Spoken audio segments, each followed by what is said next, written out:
DGMO to DGMO. Look, contrary to belief, this is not a new phenomenon.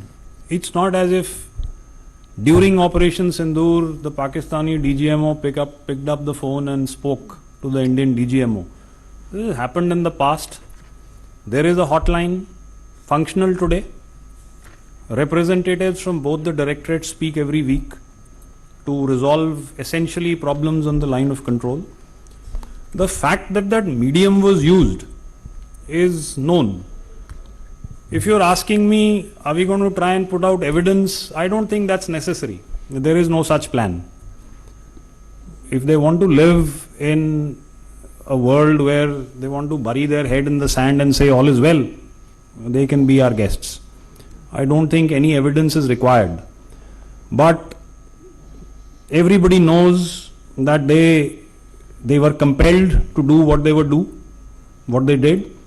I think Air Marshal Bharti gave out the stats of what happened. I substantiated that by what happened on the line of control.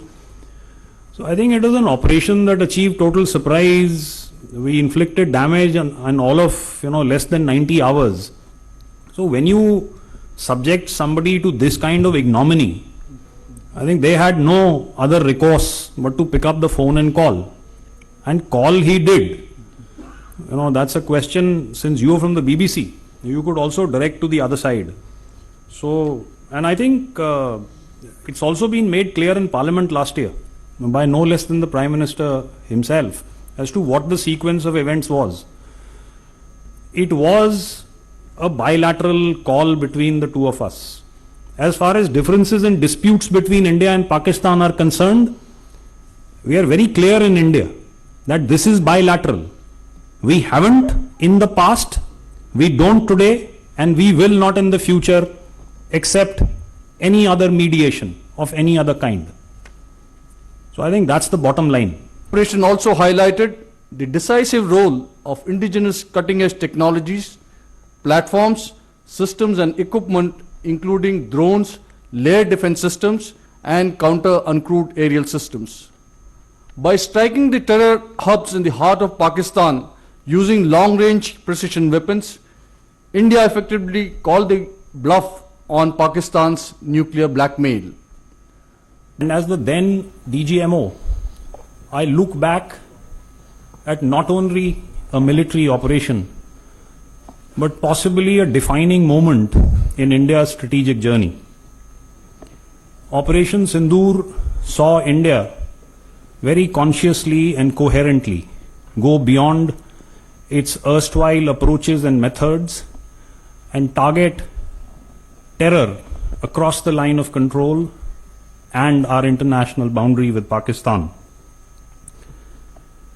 With precision, proportionality, and a clarity of purpose. It was a statement of resolve, responsibility, and strategic restraint by a nation. From the outset, the government gave us two clear directions: clear politico-military objectives and the operational flexibility to achieve these. The clearly stated end to destroy and degrade terror ecosystems, disrupt their planning and deter future aggression from these bases was very unambiguously spelt out, while the armed forces were entrusted the wherewithal to plan and execute this operation. This balance between firm direction at the top and professional autonomy and flexibility at the operational level was a critical key to our success last year. It allowed us in the military to adapt swiftly, to deconflict, to synchronize, and to respond decisively in a dynamic, multi-domain battlefield. Operation Sindoor underscored India's evolving whole-of-government approach, which played out in a clockwork fashion on the battlefield. The highest offices and ministries of the government, intelligence agencies, cyber and information operation institutions, border guarding paramilitary forces such as the BSF, all worked in concert with the armed forces to execute an operation which is now being widely acknowledged as the gold standard, both militarily and strategically across the world. Operation Sindoor was also a joint tri-services effort. It integrated land, air and maritime capabilities with shared situational awareness, common operation and intelligence pictures, and real-time decision making. Standoff precision strikes, 9 in all, 7 executed by the Indian Army and 2 by the Indian Air Force, were timed to perfection, achieved total surprise, and inflicted maximum damage in each established terror hub deep in Pakistan-occupied Jammu and Kashmir and heartland Pakistan, signaling that no sanctuary is safe. All this while all of Pakistan's effort to target our military infrastructure and bases came to a knot due to a very carefully and deliberately laid out air defense architecture. We planned, executed and concluded a complex multi-domain operation in a remarkably compressed time frame. The operation also showcased indigenous capability. A significant percentage of the weapon systems, munitions, rockets and missiles, sensors and electronic warfare suits that were employed were developed and produced in India. The BrahMos, Akash, advanced surveillance and targeting systems, along with homegrown ammunition and spares, all played a decisive role. Indigenous equipment meant not only just self-reliance, but the flexibility to tailor these to our operational requirements, sustain and maintain supply chains, and to respond with speed and confidence. Operation Sindoor proved that Atmanirbhar is not just a slogan. It is indeed a force multiplier. Today, over 65% of our defense equipment is being manufactured domestically. I also want to speak here of our exit strategy and escalation control.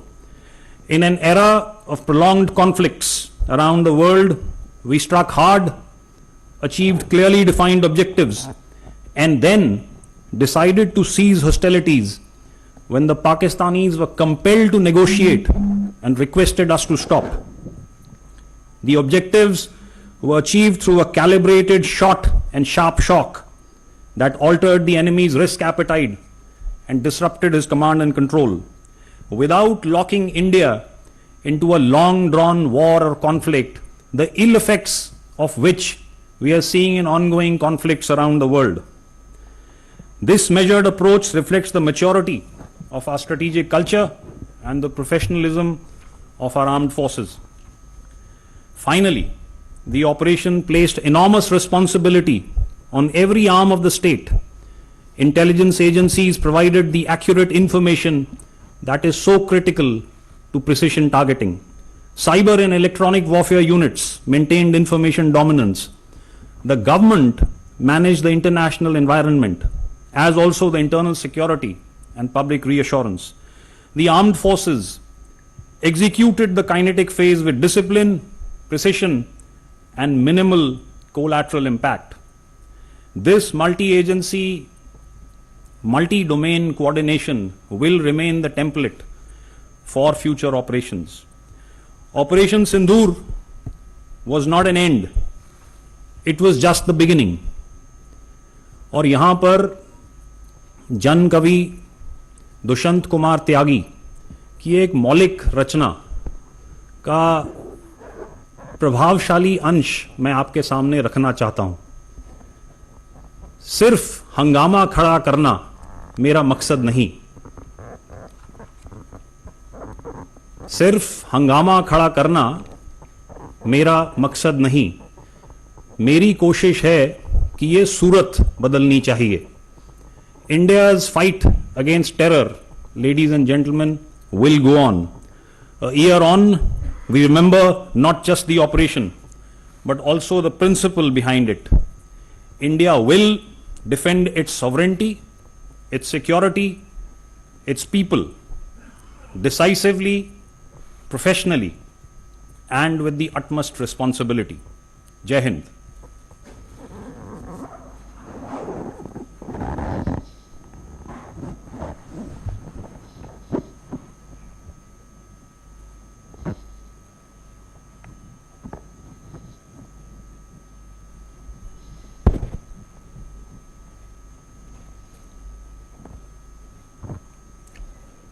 Good afternoon, friends.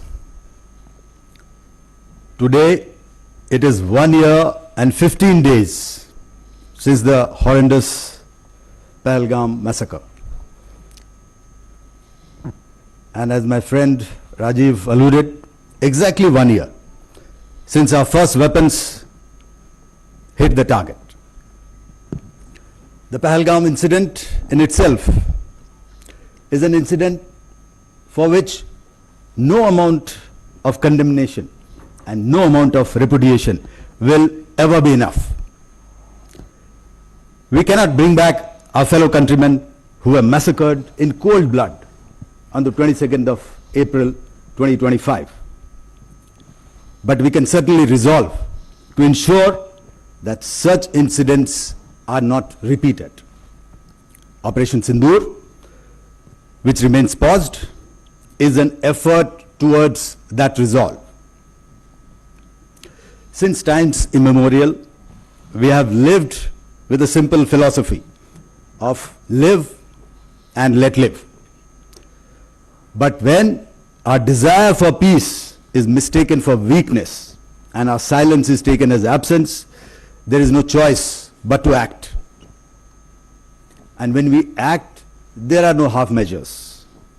It is decisive, it is lethal, and it translates into Operation Sindoor. A decisive yet calibrated response targeting the perpetrators and their backers.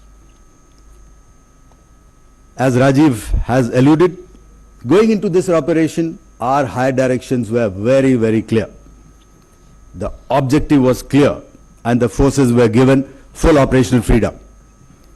Jointness was built into this operation from conceptualization to execution. The COC, which comprises of the CDS and the 3 service chiefs, deliberated every option and calibrated every decision. Thus, with an absolute clarity of action, a successful joint operation was launched to destroy the terror infrastructure in POJK as well as in Pakistan itself. And when that first weapon hit the target on the early morning of 7th May 2025, that decisive flash, ladies and gentlemen, was the strength and the resolve of the people of India being projected into the enemy heartland. It was partial justice being served to the families of the victims of that horrendous massacre in Pahalgam and many such incidents before that. Going into these operations, I remember focus into details of planning. The 3 of us met almost daily and on more than one occasions. Our aim was not just to hit. It had to be lethal, it had to be precise, avoiding collateral. Hence, selection of targets, timing, weapons to be used, everything needed to be carefully considered. And once that was done, execution was achieved with clockwork precision. A question which comes up time and again is, why did we agree to stop? I fully understand the angst of our people, especially the younger generation, given our experience with Pakistan. But allow me to clarify here. Our fight was with the terrorists and their support infrastructure, and that is what we hit, ensuring no collateral damage. We had achieved our objectives and our mission was complete.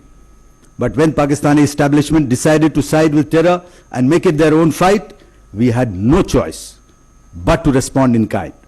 It was about self-defense, much beyond a counter-terror operation. When we responded, it was lethal and ruthless. And after taking the beating, sense kicked in the adversary, and they asked for cessation of hostilities. We paused when the request came, we stepped back, but we didn't blink. We had delivered the message, and the message was very clear. That is, misadventure will not go unanswered. Acts of terror will carry consequences. A lot of time this question comes up over the past 1 year. What are the lessons? Well, in the defense forces, we are continuously evaluating our options and drawing our lessons through exercises, training and simulation. But of course, there is no better training ground than an actual operation itself. So we have also internalized what we encountered and taken them into our planning consideration. Some of them I can share with you. First, Operation Sindoor reaffirmed the primacy of air power. And when I say air power, it means everything that is in the air and not only Air Force. As the first responder and the dimension of choice for any nation. Second, it reasserted the salience of jointness and a whole of nation approach. It vindicated Indian Air Force's focus on precision targeting and net-centric warfare, with ICCS emerging as a clear enabler. Next, we are also able to see through our adversary. We now have first-hand confirmation of their capabilities, capacities and tactics they intended to hide. So I'm sure there are a very lot across there. A crucial lesson: nations forced into conflict must always have conflict termination criteria and strategy in sight. Otherwise, very soon you can go astray and do not realize how to terminate that conflict. Of course, we need to invest more in certain capabilities like space, unmanned systems, cyber. Some of these capabilities have already been addressed in the past 1 year, and we fully realize that Atmanirbharta, as my friend Rajiv alluded, is the way forward. So Indian Air Force relies heavily on indigenous technologies, and several measures are being taken to enhance partnership with defense PSUs and private industry. IF is an active participant of Mission Sudarshan Chakra, and we are working to build on the success of ICCS to provide this crucial capability to our country. Looking ahead, we continue the vigil, and IF will continue to be the first responder whenever our peace and tranquility is challenged, whenever our sovereignty is threatened. There is no distance too far, no depth too great, and no dimension we cannot dominate. At this instant, we are watching and could not be better prepared. Thank you. Jai Hind.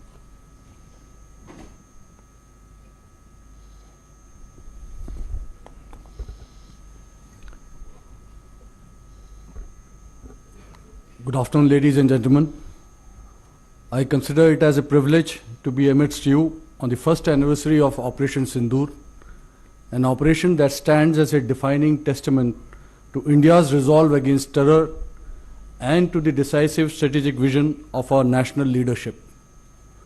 As we reflect on its conduct, lessons, and our preparedness for the future, we do so not merely on a highly successful operation, but on the emergence of a new dimension of deterrence, offensive in mindset, swift in response, precise in execution, and resolute in purpose. Operation Sindoor underscored the strategic vision of our national leadership, which provided a precise and unambiguous mandate and the necessary operational freedom, enabling decisive kinetic action by the Indian Defence Forces. In the immediate aftermath of the dastardly Pahalgam attack, the Indian Navy transitioned rapidly to combat readiness, deploying the carrier battle group, surface action groups, led by potent indigenous frontline warships, submarine, aircraft and special forces in an offensive posture in the northern Arabian Sea. On the night of 6-7th May, the naval personnel also participated in the precision strikes on terror infrastructure alongside the Indian Army and Indian Air Force, underscoring jointness. As the campaign unfolded, forward deployment of the Indian Navy compelled Pakistani naval and air units into a defensive posture, largely confined to harbors or operating close to their coastline. Our dominance at sea created credible deterrence and held Pakistani economic trade, routes and risks, thereby significantly contributing to the escalation control mechanism. Operation Sindoor validated India's ability to respond to asymmetric provocation with deliberate, precise, and proportionate force. It demonstrated that terror infrastructure and supporting military enablers can be targeted swiftly and effectively whilst maintaining escalation dominance. The operation also highlighted the decisive role of indigenous cutting-edge technologies, platforms, systems and equipment including drones, layered defense systems and counter-uncrewed aerial systems. By striking the terror hubs in the heart of Pakistan using long-range precision weapons, India effectively called the bluff on Pakistan's nuclear blackmail. The growing relevance of uncrewed and autonomous systems, as seen in the recent conflicts, reinforces the need for accelerated integration into our operational constructs. Our endeavor, therefore, remains focused on inducting these niche capabilities and constantly reviewing our concepts of operations to remain ahead of the adversary. The information domain emerged as a parallel battle space. Disinformation was effectively countered and the whole of government approach ensured prevalence of our own strategic intent over the manufactured narratives. Lastly, and perhaps most importantly, the operation demonstrated the operational dividends of the principles of Ghai, that is, jointness, Atmanirbharta and indigenization. Seamless integration of three services through Chiefs of Staff Committee, as Marshal Bharti just mentioned, regular meetings of all the three Director Generals of the services, aided in better situational awareness, control of escalation response, and quick decision making, enabling better actions on ground. The establishment of Joint Operation Control Center ensured synchronized military actions against the adversary. Furthermore, the seamless coordination with all national agencies, including Indian Coast Guard, intelligence and maritime agencies, ensured robust employment of the comprehensive national power. The performance of indigenous ships such as the aircraft carrier Vikrant, Kolkata and Visakhapatnam class destroyers validated the Indian Navy's investment in indigenous capability, blue water readiness and integrated warfighting, thus reaffirming Atmanirbharta as a critical enabler for operational success. To conclude, I would like to assure the citizens of Bharat that the Indian Defence Forces, including the Indian Navy, remain ready and forward deployed. If Operation Sindoor was proof of calibrated resolve, our next response will be about sustained overmatch. If challenged again, we will not merely respond, we will shape the battle space from the outset. The Indian Navy, alongside the Indian Army and the Indian Air Force, has demonstrated capability to strike deep, strike far, and strike sure, anytime, anywhere, anyhow. Jai Hind. Jalmev yas, balmev tasya. Thank you.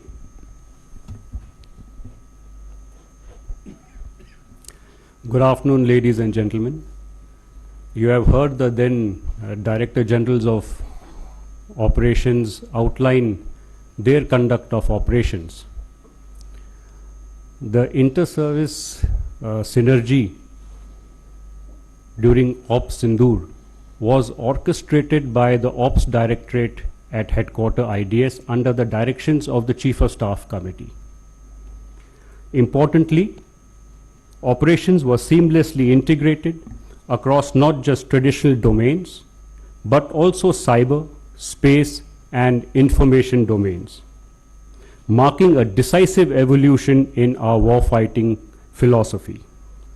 Operation Sindoor demonstrated our ability to deliver integrated effects with speed, precision, and clarity of purpose, serving as a foundational step towards multi-domain operations. This capability is the result of sustained efforts over the years to build structures, processes, and capacities for executing multi-domain operations in its true sense. What we witnessed during Operation Sindoor was not just an isolated success, but the manifestation of deliberate institutional strengthening. The success of Operation Sindoor is firmly rooted in the reforms initiated by the government, including the creation of the post of the CDS.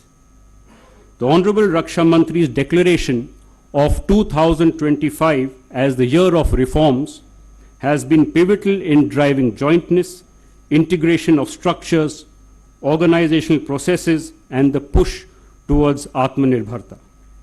These reforms provided the enabling framework that translated into operational success. The operation also highlighted enhanced situational awareness at all levels of command, supported by a robust joint communications architecture that enabled timely aggregation of all intelligence, surveillance, and reconnaissance inputs.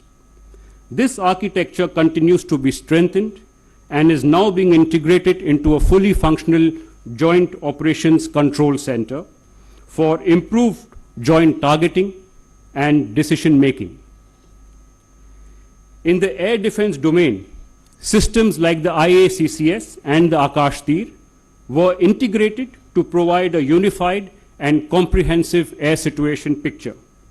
These networks have since been further reinforced, contributing to a more resilient and responsive air defense grid. We are also working towards an integrated and layered architecture to ensure seamless protection against multiple threats, vectors to include drones, loiter ammunitions, and missiles. At the operational level, the fusion of multi-sensor inputs from across the services and national agencies enabled a comprehensive situational awareness grid. The significantly compressed decision-making cycles ensured decisive outcomes.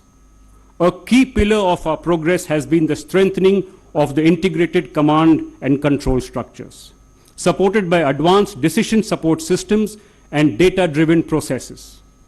A gradual process of transition from a network-centric to a data-centric architecture is underway.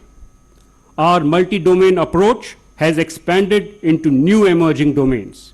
In the space domain, close coordination with ISRO and the Department of Space is enhancing real-time ISR and targeting capabilities. In the information and the cognitive domains, coordinated efforts with the Ministry of Information and Broadcasting during Operation Sindoor established an effective model of civil-military fusion.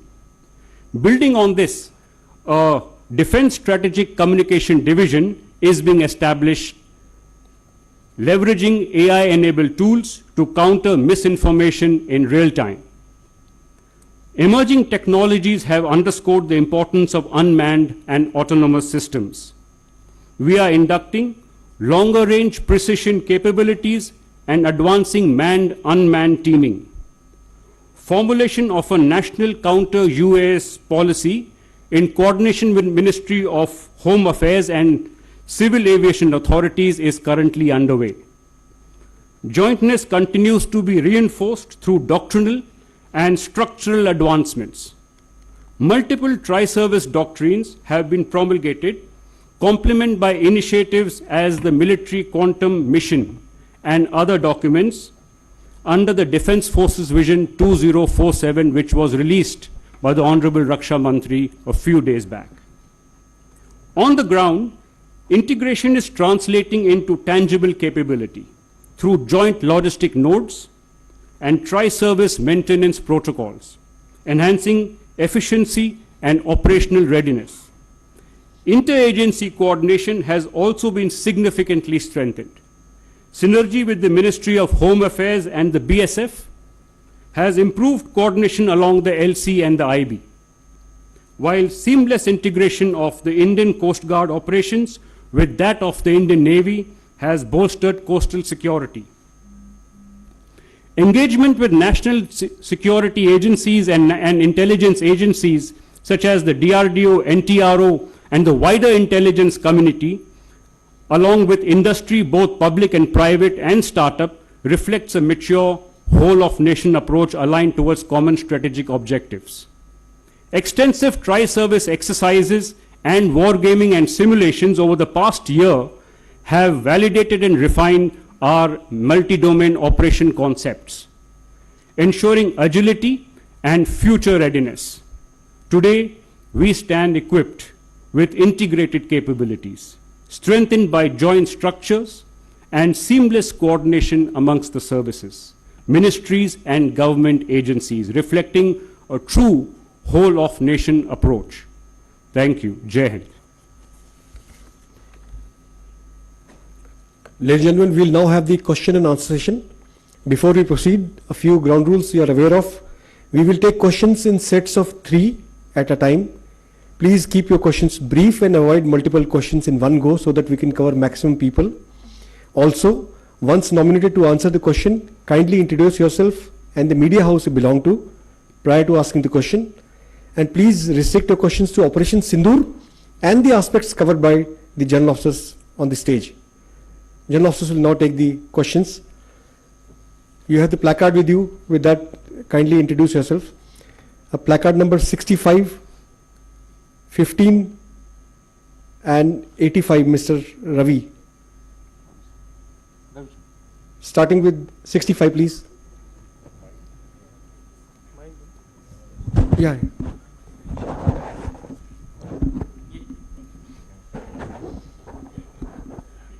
Sir, good afternoon. My name is Ajay Banerjee. I work with the Tribune. My small 2 clarifications, one for General Ghai, one for Marshal Bharti. First to General Ghai. General Ghai, the Indian Army Chief has in the past revealed to us about the transformation which is happening regarding the creation of the Divya Astra batteries, the Shaktiban regiments and also the Ashwini platoons. Sir, are these transformations continuous, and what are the further transformations if you could share with us? To Marshal Bharti sir, Pakistan and China have been testing new kinds of missiles.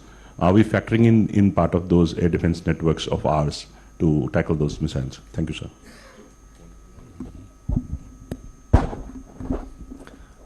This is Ravi Shankar from Bharat Shakti. Here. We are interacting with you with the same panel which that used to brief us last year during Operation Sindoor. That is very pleasant and reassuring as well. So सीधा सवाल पे आते हैं. पाकिस्तान ने ये कहा था, दावा किया था कि हमने भारत को बहुत नुकसान पहुंचाया. तो और इस नैरेटिव को उन्होंने वेस्टर्न मीडिया, वेस्टर्न एक्सपर्ट्स के बीच बहुत कामयाबी के साथ इस नैरेटिव को पहुंचा भी दिया. मेरा सवाल एयर मार्शल भारती से है कि इन दावों की सच्चाई क्या है? क्या आप शेयर करेंगे इन दावों में कितना दम है, भारत का कितना नुकसान हुआ था? और दूसरा जनरल घई के साथ कि घई साहब आप ये बताएं कि ऑपरेशन सिंदूर पॉज हुआ है, आप ऐसा बता रहे हैं, लेकिन ये चल रहा है, इट्स ऑन गोइंग. तो ये किस फॉर्म में चल रहा है, इसका क्या डायमेंशन है, ये बड़ा शेयर करें please. Thank you. Hi, good afternoon. This is Shivani. I'm from NewsX. Gentlemen, we all have been seeing since the past 1 year, and we've also been talking about the integrated theatre commands. We are in Jaipur. It's been touted as one of the commands which will be the headquarters. And given that all of you have spoken about jointness during Operation Sindoor, how close are we to integrated theatre command so that our timelines are reduced? You mentioned it was 1 year 16 days, so we took 16 days to in fact strategize this entire operation. Do you believe that we can minimize or compress that number further in future wars? And also, how decisive was India, because when we are looking at escalation ladders across the world in this geopolitical world, India was very decisive. So what helped India actually make or take that call that we decided that the enemy had to come to the negotiating table?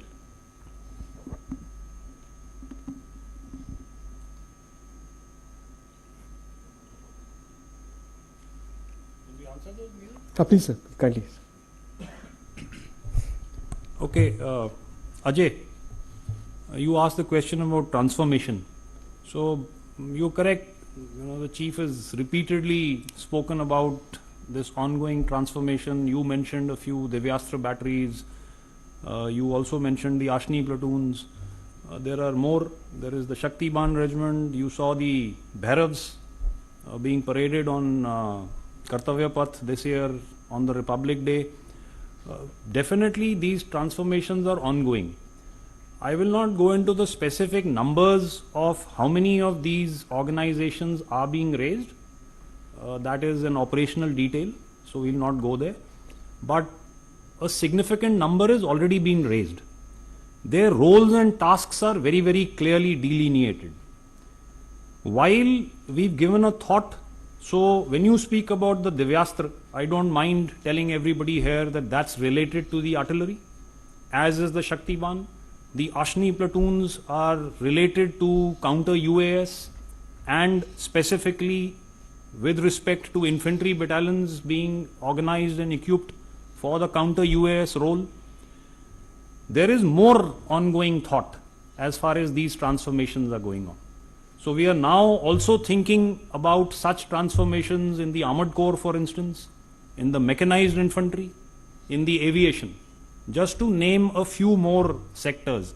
And as we go on, you will hear us bring out more details.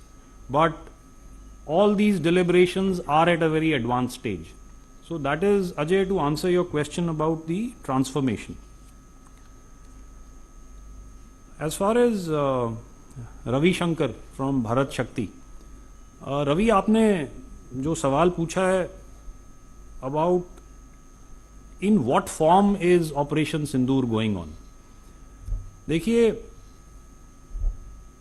Air marshal Bharti ने बताया कि pause हो गया.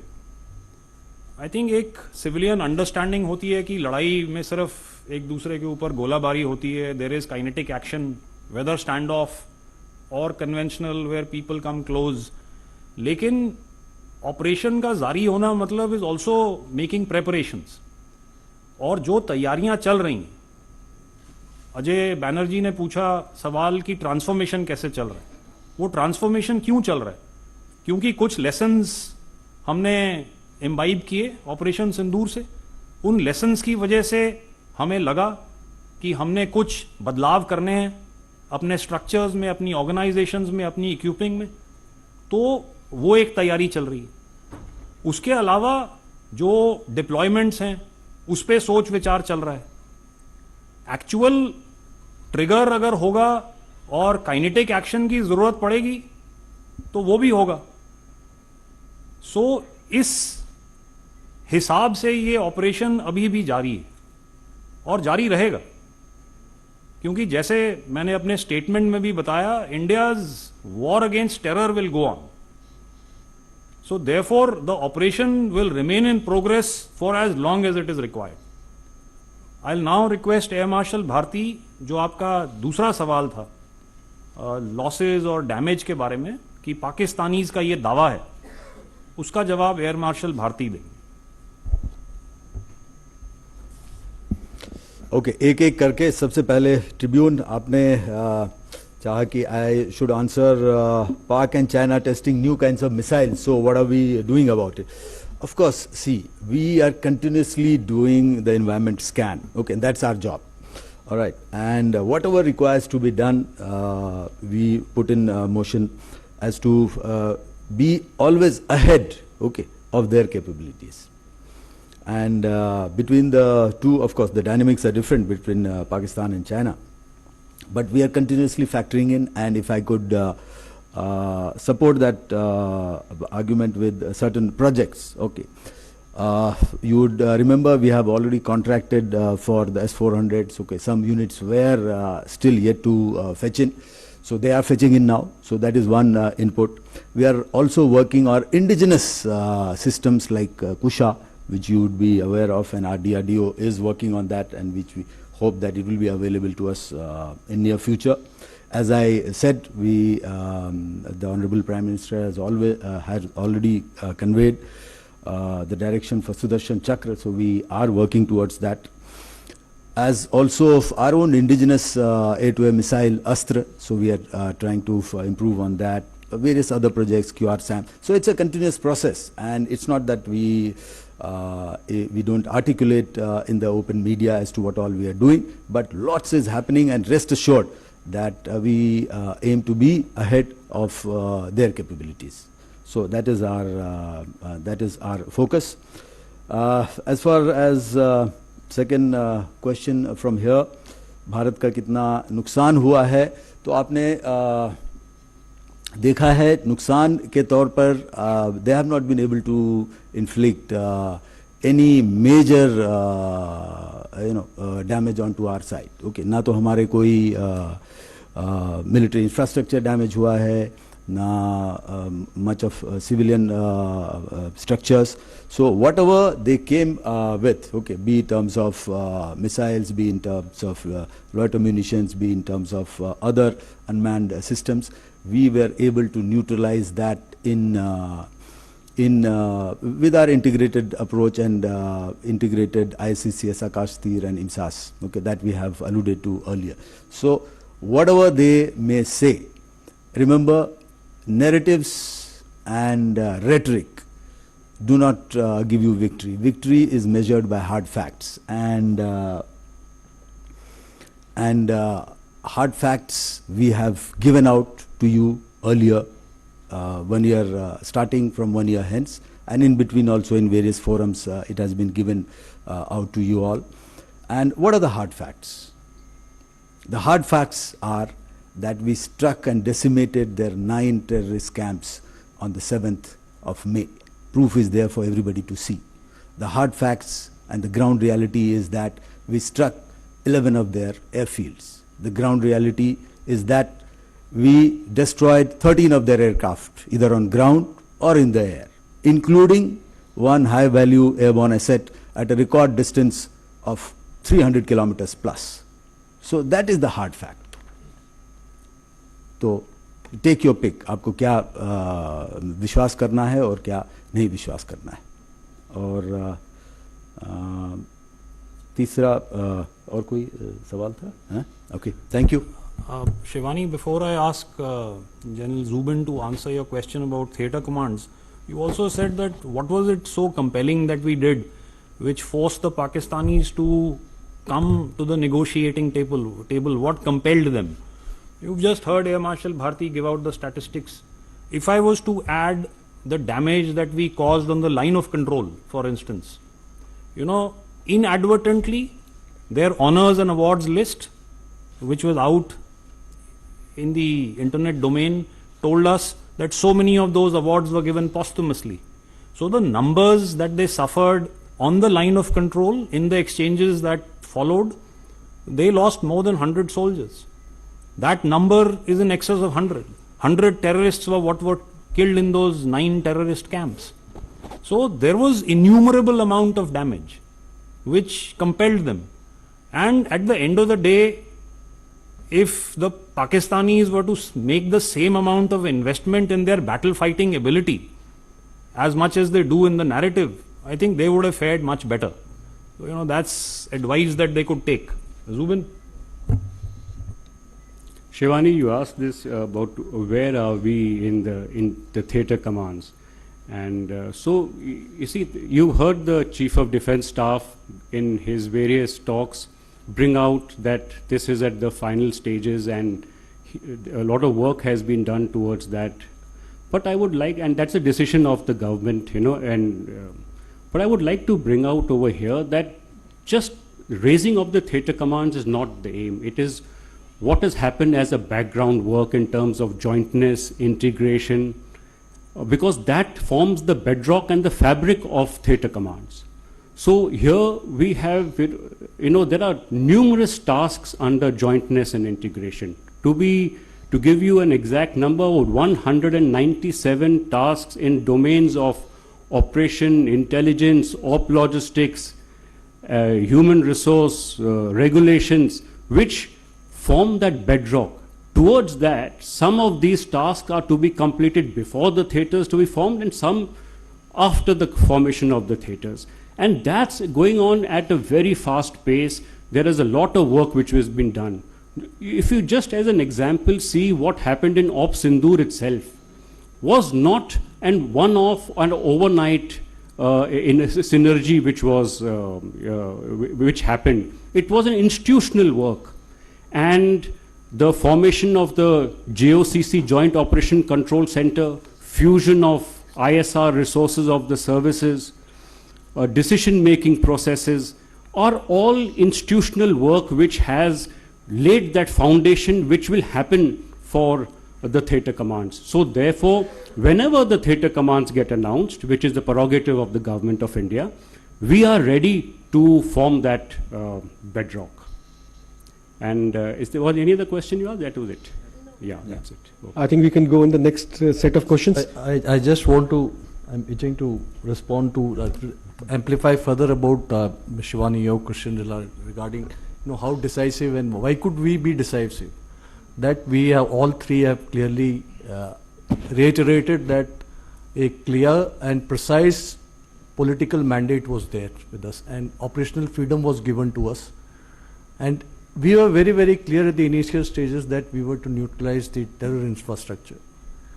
The second part of it, militarily, we had formulated at the CDS and COSC level, it's a Chairman Chief of Staff Committee level, a clearly defined escalation control mechanism wherein we were to look at calibrated and graded response to each event. So once this terror infrastructure was neutralized and thereafter they did some action, and that mirror escalation at a harder level and that the joint integrated operations by military actions by all three forces probably impacted the minds of the political and military leaders of Pakistan. And that's why the Pak DGMO had to approach DGMO Indian Army pleading for ceasefire. That is the main reason. Sir, can we go on the next, sir? Next, we can have next set of sections, questions. I'm seeing your placards. We'll take them one by one. Say placard number 19, 57, 76. And please listen to the questions. If you have similar question, kindly add on. May I request 19, please? Yeah, please.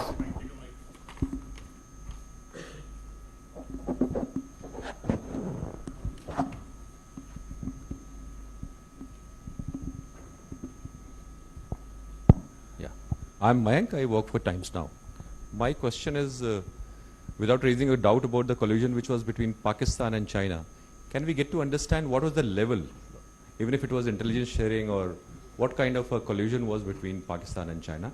That's my question.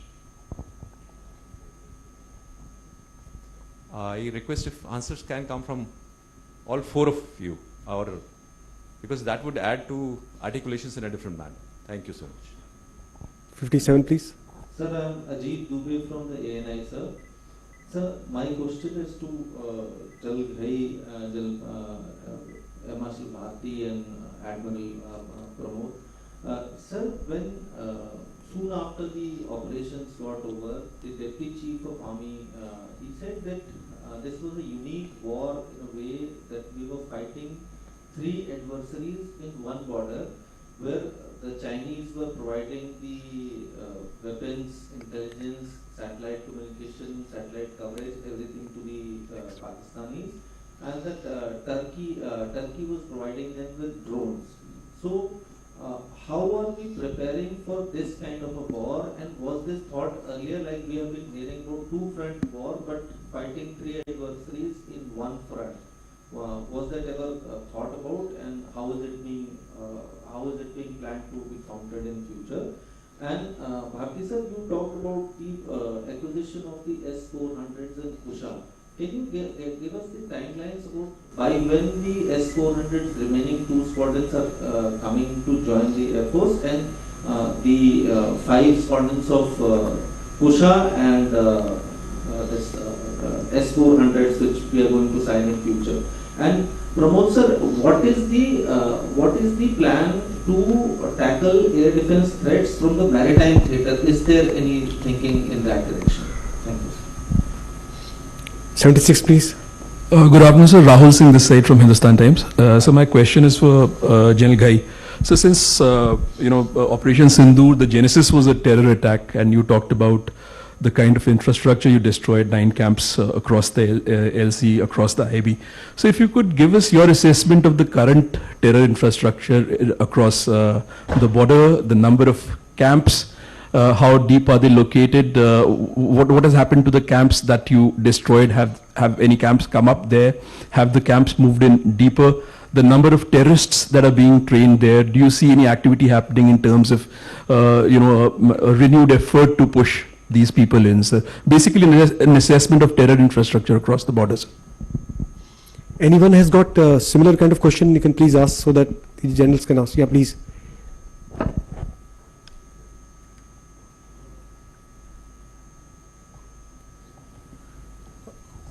Hi sir, मैं मनीष हूँ India TV से।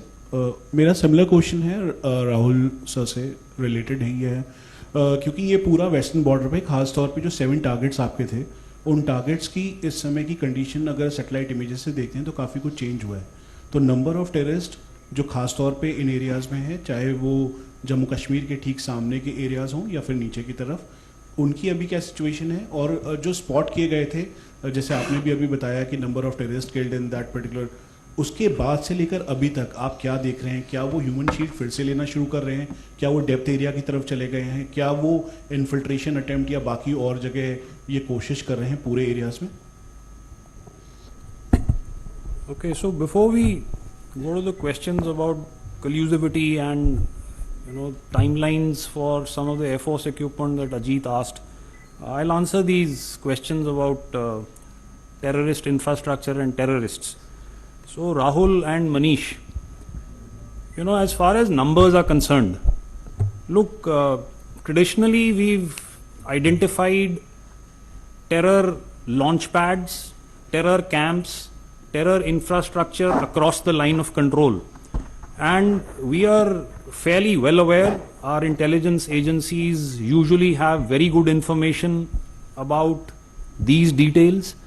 So there are certain clusters across the line of control. I do not want to name these for the sake of confidentiality, but there are certain clusters across Pakistan occupied Jammu and Kashmir, and today even across the international boundary, that we associate with terrorists. The dynamic nature of these launch pads and camps is a peculiar aspect. So as you are suggesting, from time to time the numbers will differ. The very nature and geography, or should I say the layout of these terror camps and infrastructure also continues to change. What's happened to the 9 that we hit, at least as far as the 2 more famous ones are concerned, they've been in the news. There has been money that has been pummeled in to try and reconstruct those. As far as the other 7 are concerned, we have a fair idea of what the numbers are, but it's safe to presume, and I said this in my statement, Air Marshal Bharti reiterated that no sanctuary across the line of control is safe. We will hit everything. He spoke about depths. We will go after everything. And I think that's been made clear in the new normal that the Prime Minister stated last year. But the conditions, the timing and the method will be ours. That's what he said when he spoke about the new normal. So these are the 3 aspects. So therefore the nature and numbers in these terror camps may keep fluctuating. I think people on the other side are also wise. So yes, some of these camps and launch pads have moved further in the depth where they feel that they will be safer. But like I said, no sanctuary is safe. So this is as far as about the terror is concerned. Now before I hand over to the others about the collusivity, I just want to say that, look, the fact that Pakistan and China, in their own words, have a relationship that is deeper than the seas, higher than the mountains, that's a given.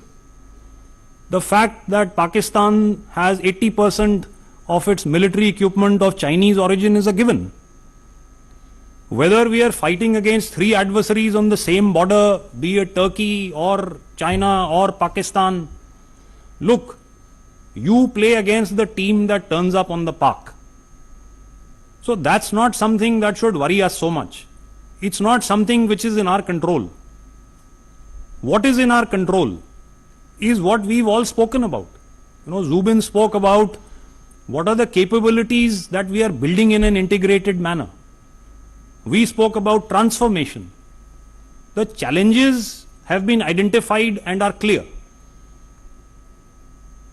India, and I say India, and its armed forces are all on the path to meeting these challenges. That's why a year hence, we are all sitting in front of you. Just to give you a sense and an assurance that what we learnt last year has been well imbibed and we are on a path. Bharti sir?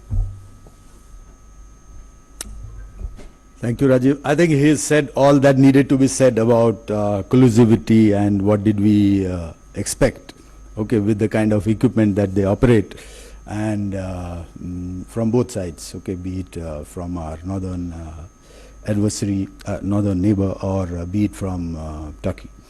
All right. So that can be expected. All right. But I would like to, yes, here make a comment. Because we were reacting to some terrorist incident and their backers. So should the support have come the way it has come, that is for us to ponder. Okay. But I would like to paraphrase it in our Rashtrakavi Dinkar's one of the poems. Okay. जब वो कहते हैं कि summer शेष है नहीं पाप का भागी केवल व्याध जो छद्म है समय लिखेगा उनका भी अपराध. So you can understand. As far as additional equipment is concerned, Mr. Ajit, yes, I can confirm to you that the next set of units, okay, we should be having with us within a month, okay, and the final one maybe by the end of this year. As far as Kusha is concerned, yes, it is still a work in progress. We are looking at it seriously and trying to expedite it, maybe in another 3 to 5 years. And additional units coming from across, from abroad. I'd not like to put a time frame at this instance. It's work in progress.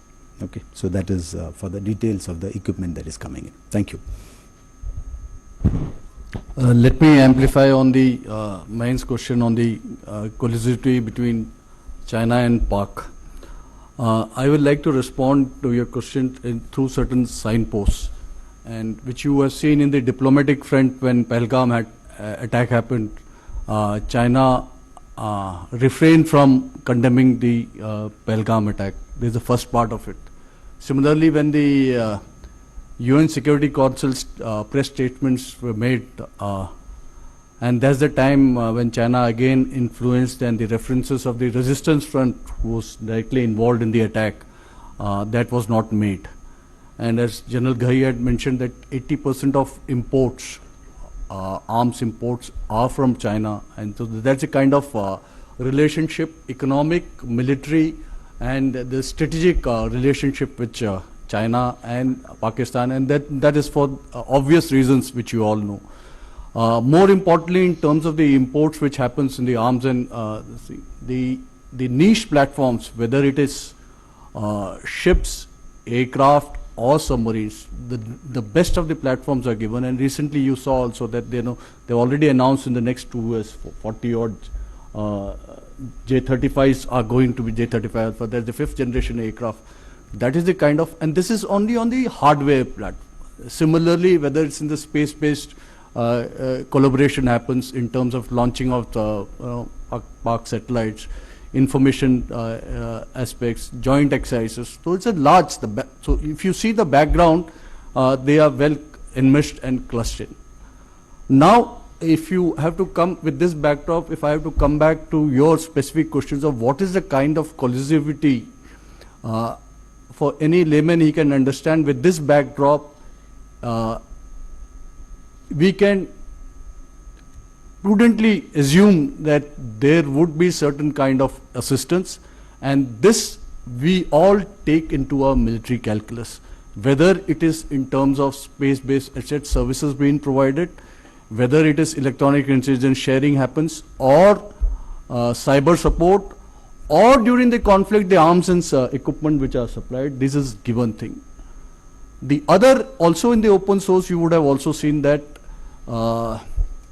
when negative publicity was being made by Pakistan, there is an open source information which is there that China did amplify whatever is it and did influence the international public about Pakistan's viewpoint on. So these are very, very clear that there is a good strong relationship between Pak and China. The second question which was there, how we handling three adversaries at the same time in this different fronts of it. So it is not a military, the comprehensive national power is not only military actions. So there are many other channels available in terms of diplomatic. There are ways of handling it. So it is not adversary as such at that point of time. Adversary at that point of time only was Pakistan. And you would have seen in the recent conflicts, whether it is Ukraine, Russia, whether Iran, Israel, US, there are support from various other sides also, economically, militarily, everything. So that doesn't become, though law of armed conflict is very, very clear that if you support, then you also become a belligerent. But it has become a different, it's a blurred image and it become a norm now. So we have different ways of handling other people who try to influence these. It could be diplomatic, it could be economic, it could be many ways of informational itself you could engage, or other ways. This is one. Third aspect is related to what is the plan to tackle air defense threat in the maritime domain. So the fleet air defense, any assets at sea, the responsibility of fleet air defense is the Navy. So first, the attempt is always, it's a layered defense. First, a threat could be missile, could be aircraft itself, aircraft launching in this thing. The launch platform could be from shore, could be from aircraft, could be from subsurface. So our first strategy is always to neutralize the launch platform. And the launch platform, shore, there are many ways the sister services will ensure that any launch platform which is there, it can be neutralized there itself. The subsurface, there are anti-submarine actions which we do, in which we look at neutralizing the launch platform. To neutralize or degrade a fighter threat which is there, which can launch missile, then you have an integrated fleet air defense. That means you have superior fighters aircraft to neutralize or intercept and neutralize this.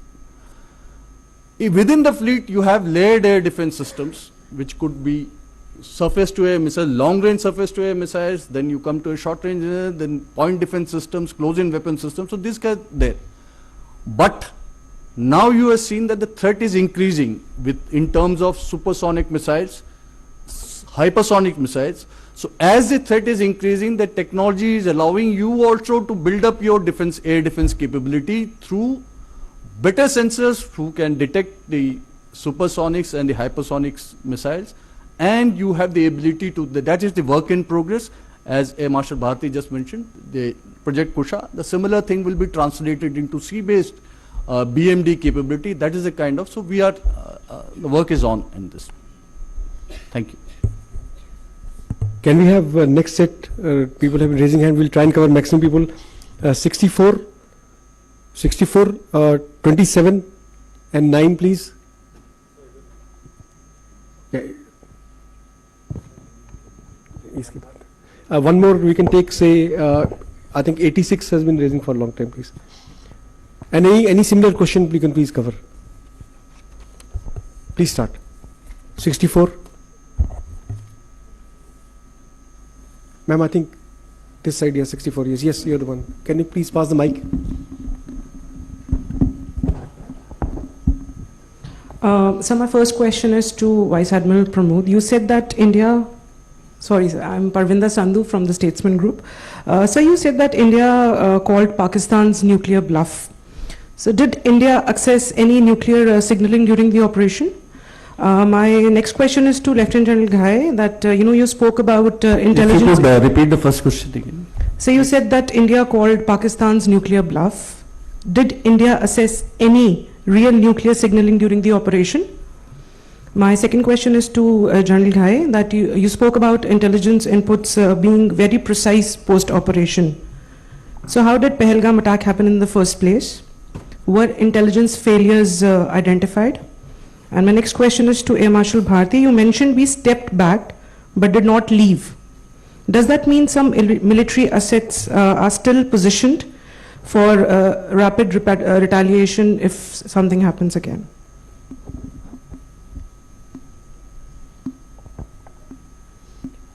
Next, please. 27. Hello sir, Shikha Thakur from Zee Media. General Ghai, पहला सवाल मेरा आपसे है, operation सिंदूर को लेकर के बहुत सारे नैरेटिव्स आए, लेकिन सर सबसे बड़ा मिसकंसेप्शन जो आपको लगता है जो फैलाया गया ऑपरेशन सिंदूर को लेकर के, वो क्या है? हम चाहेंगे कि वो आप यहाँ पर बताएं। और अगला सवाल मेरा वाइस एडमिरल प्रमोद सर से है। सर, एक इवेंट पर रक्षा मंत्री राजनाथ सिंह ने खुद कहा है कि इस बार मौका नेवी को सबसे पहले मिलने जा रहा है, तो क्या इसके मायने क्या है? और फ्यूचर इंडिया पाक कॉन्फ्लिक्ट में क्या ये सिर्फ लैंड बॉर्डर तक सीमित नहीं रहेगा, बल्कि अरेबियन सी और मेरीटाइम चोक तक भी पॉइंट्स तक एक्सटेंड होने की संभावना है? एंड इन दैट केस क्या हमारी तैयारी होगी? 9 number, please. Ma'am, 9. Hello sir, I am Shivani Sharma from India Today, and as we all know that the wars are not only about land, water and sea, it is way beyond the cyber and the space domain. And my question is to General Minwala. Sir, we've seen that Pakistan, especially after Operation Sindoor, it has launched a number of satellites. It is trying to expand in the space domain. What are our preparations in this particular area? And we have some local media from Jaipur also. You have similar question, please go ahead. 77, please. Anybody from local media? Jaipur? Anyone, please. Yeah, 32 number, please. My go question ahead. is to all of you, kind of extending Shivani's question. What May I request you please introduce yourself? My name is Suparna. I am from Times of India, and you had mentioned that AI-enabled tools are being used to capture misinformation. So if you could share some more on that.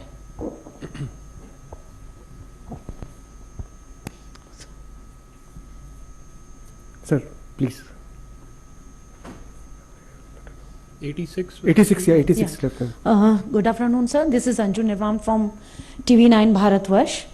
Sir, मेरा ये सवाल है कि operation सिंदूर में control warfare की रणनीति क्या थी, और ये दूसरे वैश्विक युद्ध जैसे कि रूस यूक्रेन वॉर हम देख रहे हैं और अमेरिका ईरान का युद्ध भी देख रहे हैं, उससे कितना अलग था? और जिस तरीके से हमने जो दुश्मन के लक्ष्यों को अटैक किया, इसका रणनीतिक महत्व, जहां पर हमने अटैक किया उसका स्ट्रैटेजिक इंपॉर्टेंस क्या था? और सर, दूसरा सवाल यह है कि ऑपरेशन सिंदूर की सफलता में राजनीतिक नेतृत्व और होल ऑफ नेशन अप्रोच का क्या योगदान रहा? I think 13 number, you also have the similar question. 13, please. Hi sir, Pawan Mishra, news 24 से हैं सर। ऑपरेशन सिंदूर में अग्निवीरों ने भी अपनी अहम भूमिका निभाई थी। पहले बैच का जो है कंफर्मेशन होने वाला है, क्या उनके लिए कुछ अलग से बेनिफिट दिया जाएगा?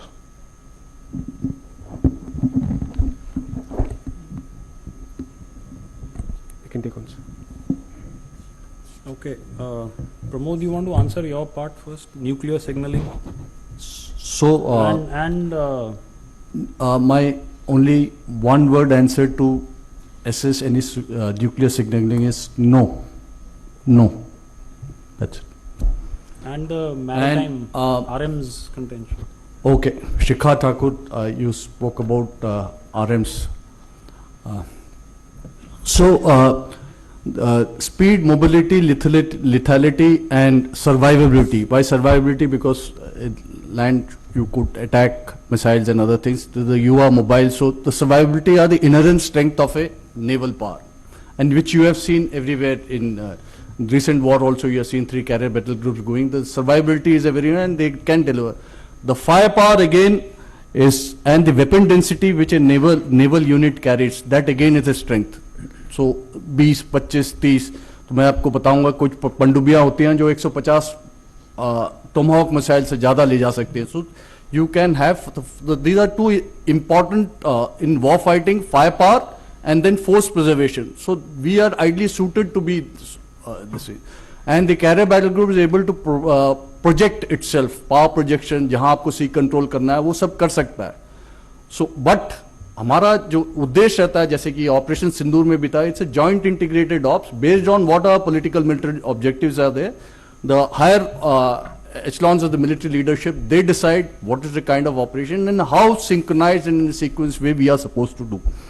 Now coming back to your question per se, as अभी नेवी की बारी है, तो मैं ये बताना चाहूँगा और मेरे सहयोगी डीजीज भी ये मानेंगे कि when, how and where of a military operations is higher element of surprise is important in any kind of operations. So I cannot today decide that, and because the adversary will be prepared for it. So that is a very, very important factor. So I cannot share with you and say that this is my plan. Our plan is decided much and this is one. But if situation arises and opportunity comes our way, be sure that we will deliver a decisive blow without any hesitation. And अगर रक्षा मंत्री जी ने हमको order दिया तो हमारा कर्म और धर्म है कि हम पूरा पालन करेंगे, और अगर भगवान की कृपा होगी हमारे तो आपकी इच्छाएं और तमन्नाओं को भी हम सब मिलकर भरपूर तरह से पूरा करेंगे. Thank you. Before I ask Zubin to answer the questions that were specifically directed towards him, and Air Marshal Bharti also to come in at the queries that were directed to him, two questions. Pramila, you spoke about the intelligence failure and why did the attack take place in the first place. Parminder, I'm sorry. So, I mean, let's not sit on judgment here and say that it was a failure. Intelligence is all about how timely it is. While it is available, there is always a process of synthesizing it and then making it available to the people who can act on it. Also, don't forget that sometimes there is a gap in perception about how maybe all of you understand counter-terrorist operations and how they actually unfold on ground. The terrorist or the insurgent has this what should I say, benefit of merging into the population. So that's a big challenge at all times. And let's not forget that the heinous manner in which Pahalgam was carried out, while we've seen incidents like that in the past, in Kashmir, in other parts of heartland India, this is intelligence, even if it is late by a couple of minutes or hours, it's going to be catastrophic. That's how it happened. But I want to concentrate on the fact that once that had happened, we actually hunted those people down in conditions that are always challenging and tough. Took all the time that it did, but the perpetrators were put to rest. And how? I think all of you know that very well. So yes, I reiterate that we have an intelligence base and data that we work from, and I said that in specific relation to the question that was asked about terror camps and infrastructure being across. Intelligence is also aware about terrorists that may be working in the hinterland and probably merged in the population right now, and those efforts will always go on. Whether it was timely or not, that's a debate that will go on. Now, Shikha, you said, what is the biggest misconception that the Pakistanis could have peddled after the operation? The biggest one is they tried to peddle it, probably tried to run away with the narrative. And then, like Air Marshal Bharti said, there is a difference between narrative and evidence. The first time the three of us came and appeared in front of you, we came with you with videos, with photographs, with timestamps on what we did. Have you seen any authentic video being put up by the Pakistanis? So narratives apart. So the biggest misconception that they tried to peddle is that we won the war. But I think that's come undone since then. You know, all their stories have fallen flat. And at the end of the day, they threw what they had at us. And it all came to a naught. Nothing, and I say nothing, actually succeeded for them. So no, that's a sad story. And like I said, you know, they could have done better to invest in capability rather than narratives. Bharti sir? Yeah, okay, thank you. Okay, first question on Operation Sindoor paused, and are we still forward deployed from the statesman correspondence? Okay, as far as the Indian Air Force is concerned, all right, the beauty of its operations lies in the rapidity of response. Okay, so we need not be forward deployed to respond rapidly and reach where we want to reach. Okay, so that question whether are we still forward deployed, that is I would say academic, because if there is a requirement for us to reach somewhere to deliver, we are there, because it is inherently ingrained into the characteristic of the Air Force or the air power, which is rapidity of response and its reach. We can reach, we can be in East India, and if there is a requirement to reach West, okay, we can reach within no time. So our posture as to are we forward deployed, what I would like to say that we are deployed as per our requirement, as per our threat assessment, and we are ready even as we speak.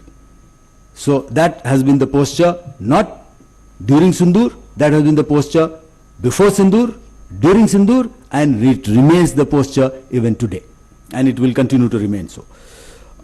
Second question from TV9 correspondent, जो हिंदी में था, control warfare की वैश्विक राजनीति क्या है? और ये बहुत ही अहम सवाल है और बहुत ही आई मीन से it's a good question. Alright, so control warfare, operation Sindoor कैसे अलग था और सब जो हमारे चारों तरफ हो रहा है, तो that you have caught the essence of it. It was a very controlled escalation. सबसे पहले तो हमारी रणनीति क्या थी, हमारा उद्देश्य क्या था इस ऑपरेशन में जाने के पहले?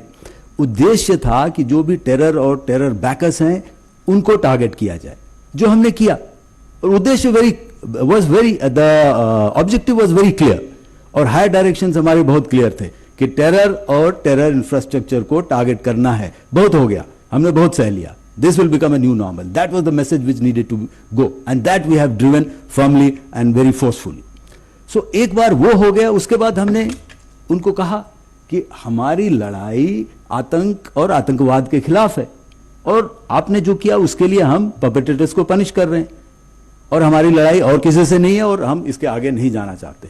लेकिन उन्होंने उसे अपनी लड़ाई बना ली, उसके मिलिट्री ने उन्होंने अपनी लड़ाई बना ली और हमारे ऊपर वापस अटैक किया. तो उसका जवाब तो देना ही था, और जब जवाब देना है तो जवाब मतलब मीक जवाब नहीं होगा.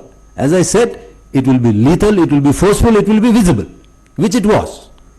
लेकिन फिर भी हम इस इरादे से नहीं गए कि सब कुछ नेस्त नाबूद करना है, एक बेस ले लिया, एक जगह ले लिया और उसको पूरा मिट्टी में मिला देना. नहीं, हमारा आइडिया ये था to drive home a message कि look, you cannot hide anywhere. We see you everywhere and we will reach you everywhere. So that if you see our targeting pattern, it is some airfields, some radar sites, some command and control centers, some aircraft, some hangars. What does it indicate?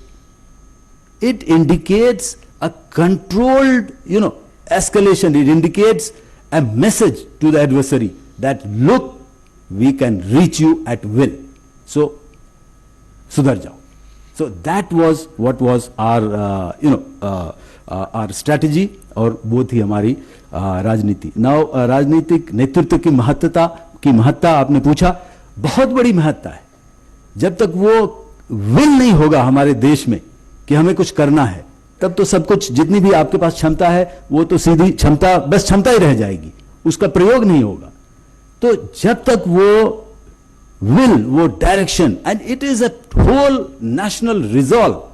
It doesn't come from a single entity. It is a whole national resolve being projected. So जब तक वो राजनीतिक नेतृत्व की वो will power नहीं होगा, वो direction नहीं होगा, कुछ move नहीं कर सकता. So that is a very important aspect of any nation's response, and this was an important aspect in Operation Sindoor as well. Thank you. I think Shivani had asked a question about satellite, the Pakistan space. Yeah. So, Shivani, yes, we've noticed with professional interest the launch of 4 satellites by Pakistan recently. But let me also put it in context, that our first military satellite was launched in early 2000s, 2001. Subsequently, in the last decade, we have been launching constantly satellites in terms of the Cartosat and the Resat series. And we understand probably more than anybody that space is not only just an enabler, it is a contested operational domain. We have formed the Defence Space Agency in the year 2019 under headquarter IDS, with a simple mandate that it looks after all space-related issues of the 3 services and coordinates that effort. So we are well, I would say, ahead, and we have some niche programs which are on the anvil to be launched. The Defence Space Agency will soon start controlling some constellations as we go ahead in the next couple of years in terms of ISR satellites, in terms of communication satellites, as also we are looking very carefully at space situational awareness. So these are, a lot of work is happening. We are working with ISRO, but we also realize that we need to make our satellite space more dynamic. In terms of our capabilities, we will need to incorporate and pull in the private industry into this domain. And the IDEX challenge, and in space, we worked together. We created 75 challenges for the private industry. And actually, we're very proud to see on 3rd May, there's a company which is called Galaxy. It launched the world's first optosar satellite. And it is a fusion of the optical and the SAR imagery. And that itself is, is a reflection of how we are working towards, improving our capabilities and enhancing our capabilities in this domain. So a mix of private industry from ISRO, Defence Space Agency becoming very, very potent, and soon, in the coming years, as we have a vision of, that is the Vision 2047, where the Defence Space Agency is slated to become the full-fledged space command. And that is where we understand how important this domain is. It is contested, we need slots, and we need more and more satellites to control multi-domain operations. I think one more question was from Suparna. You asked about AI-enabled tools. So, you see, cognitive domain is also one of the newer domains of warfare over and above land, air, and sea, which were the earlier traditional domains. So, we are seeing that this is a battlefield, the mind is a battle space on its own. And towards this, the defense space, strategic communication division is to be raised and may become an agency later. So we find that this narrative, the false narrative which is on the internet, is a issue which needs to be tackled, and to convey our point of view too. So the biggest challenge we find is that to get the narrative which is being peddled, find out those handles, find out those areas, and that is where AI is being enabled. While the technical details are, I would not like to bring out how it does it, but we need to identify these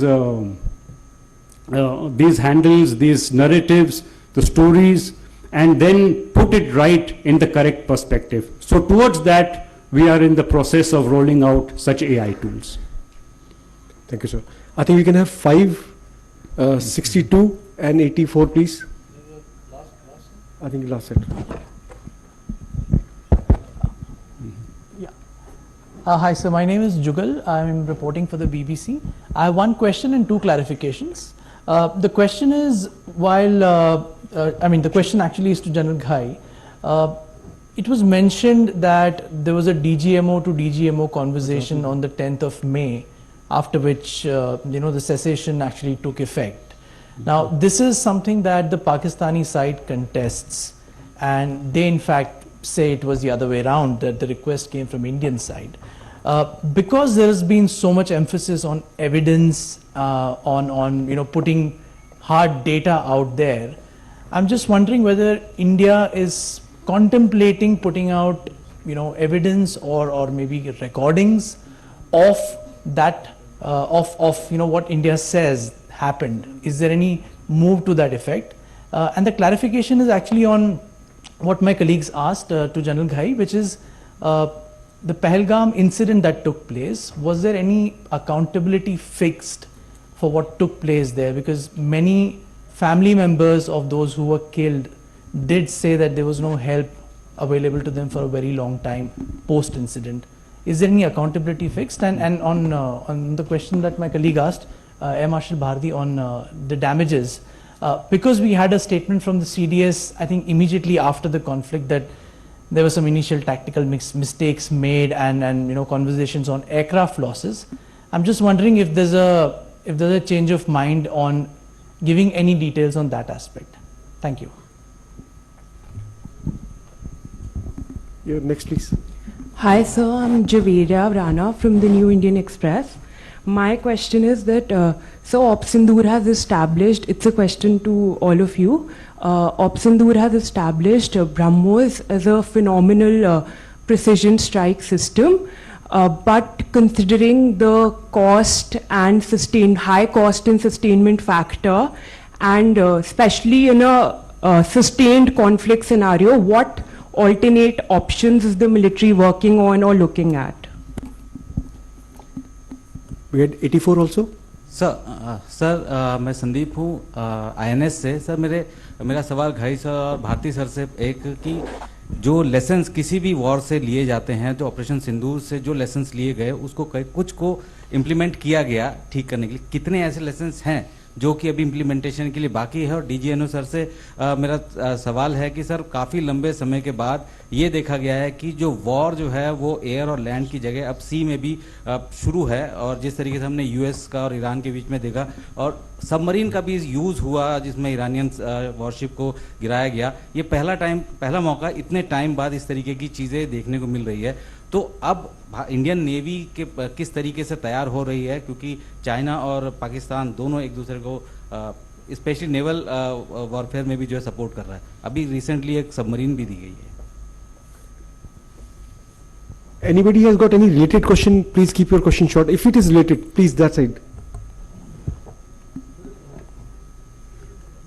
Please keep it short so that we can... Sir, this is about the post-operation defense acquisition strategy as well, because as Air Marshal Bharti said that aerial superiority has been established, but we have seen in the recent wars that numerical superiority is also a very valid domain in terms of smaller drones, smaller missiles that can overwhelm your air defense systems. And also for the naval unmanned naval system, naval drones as well. So is there a long-term defense acquisition, change in defense acquisition strategy given the fact the recent wars are taking place and Operation Sindoor as well? 13 number आपका question I think general Ghai से था, वो answer नहीं हुआ, आप दोबारा बता सकते, रिक्वेस्ट कर This is Akshay Dongre from DD News. Agniveer, no? I'll answer. The Betty, please, sir. So, one question related to this, Snehisha from the print. So, post-Op Sindoor, there have been structural changes that have been made to the Pakistani military. They have undertaken certain changes. They've brought in the rocket force, the army rocket force, as well as created the post of the CDF. You know, they've streamlined certain decision-making process, making it linear. So how does the Indian military look at this, and what are we doing to counter them? At the same time, Air Marshal Bharti, so you headed the operations, the air operations. You've seen what we have, what we don't have, and what they have and what they don't have. Now you've become the Deputy Chief in charge of the procurements in the Air Force. What are the priority areas for you as far as the Air Force, strengthening the capability of the Air Force is concerned on the procurement front, sir? Thank you. Sir, one related question to Snehisha's question, sir. I'm Ajit Dubey from ANI, sir.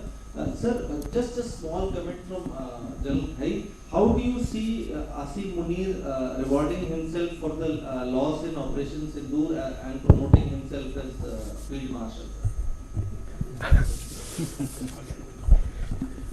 Okay, first, Jugal, DGMO to DGMO. Look, contrary to belief, this is not a new phenomenon. It's not as if during Operation Sindoor, the Pakistani DGMO picked up the phone and spoke to the Indian DGMO. This has happened in the past. There is a hotline functional today. Representatives from both the directorates speak every week to resolve essentially problems on the line of control. The fact that that medium was used is known. If you're asking me, are we going to try and put out evidence? I don't think that's necessary. There is no such plan. If they want to live in a world where they want to bury their head in the sand and say all is well, they can be our guests. I don't think any evidence is required. But everybody knows that they were compelled to do what they did. I think Air Marshal Bharti gave out the stats of what happened. I substantiated that by what happened on the line of control. So I think it is an operation that achieved total surprise. We inflicted damage on all of less than 90 hours. So when you subject somebody to this kind of ignominy, I think they had no other recourse but to pick up the phone and call. And call he did. That's a question, since you are from the BBC, you could also direct to the other side. So, and I think it's also been made clear in Parliament last year by no less than the Prime Minister himself as to what the sequence of events was. It was a bilateral call between the two of us. As far as differences and disputes between India and Pakistan are concerned, we are very clear in India that this is bilateral. We haven't in the past, we don't today, and we will not in the future accept any other mediation of any other kind. So I think that's the bottom line. And there is absolute unanimity in India about that. Accountability. That's for the Ministry of Home Affairs to fix. And I'm sure that has been done. So it's not my place to say that you are alluding that there was no help, with due respect, because a lot of people died, and at such a time tempers are running high. You want to try and find somebody who you can fix accountability for and point a finger at. But let me assure you, given the fact that there was lead flying around, people were rushing to the spot, there is no question ever, and I am underlining that, there is no question ever that somebody in duress will not be offered assistance or help or succor by anybody in uniform. And I speak for everybody in uniform, for the armed forces, for the paramilitary forces. I think that intent is beyond doubt. So that's what I want to say about that. Now, before I go further, I want to answer the Agniveer question. Yes, very much a part of the Indian Army. Yes, many Agniveers have proven themselves in the battlefield. They were part of Operation Sindoor last year. There are other areas in which many of them have distinguished themselves. There are terms and conditions that are laid out. And those, I think the government has also said, will be reviewed from time to time. And that is the status where that is concerned. Lessons of Operation Sindoor, how many have been implemented? The number is not important. But the intent, ladies and gentlemen, is, and we've already given you the direction in which we are moving. Please be rest assured that every lesson worth imbibing will be implemented and capability will be enhanced. So that's a process that is going on in all earnest. So I think there are other questions about numerical superiority, which I think Air Marshal Bharti will answer. About structural changes, Snehesh, I'll take that on. I think Zubin can answer that. About structural changes in Pakistan, Zubin will answer that. And I'll now hand over to Air Marshal Bharti. Before that, about Field Marshal Munir promoting himself. Well, what can I say? That is for them to answer. We've looked at that process with some kind of amusement. Okay, Mr. Jugal, now coming back once again, we have talked about it, okay, what losses they inflicted, okay, in the initial narrative only I have told, okay. So there is nothing more that I would like to convey. We have conveyed it enough. I have conveyed it on the 11th of May 2025 itself. Even the Chief of Air Staff on few occasions he's conveyed that. So I don't think it deserves any more comment, because any comment, okay, on the effectiveness or the absence of it, okay, will be advantage the other side. So let them think whatever they want to think, suits us, because only we know the ground reality. So, and we won't like to give them that advantage of giving a feedback, because nobody gives us that advantage of a feedback. In fact, no, world over, no adversary gives advantage of a feedback to the other side. So we won't like to give that. So let them think whatever they think. Okay. And as I said, we know, and we know the ground reality, and ground reality I have already articulated earlier in my response. So I'll leave it at that. Now, BrahMos, high cost, what are the alternate options? Okay, we are in an age wherein we need to invest in our capabilities. That is not shying away from the fact that yes, we need to look at the other spectrum also. So we are in an age wherein you need to have high cost niche technologies, maybe limited numbers, okay, aircraft, missiles, okay, come in that bracket. And we also need to have low cost, small form factor and mass numbers. So that is where we are working in the present generation. So both are required.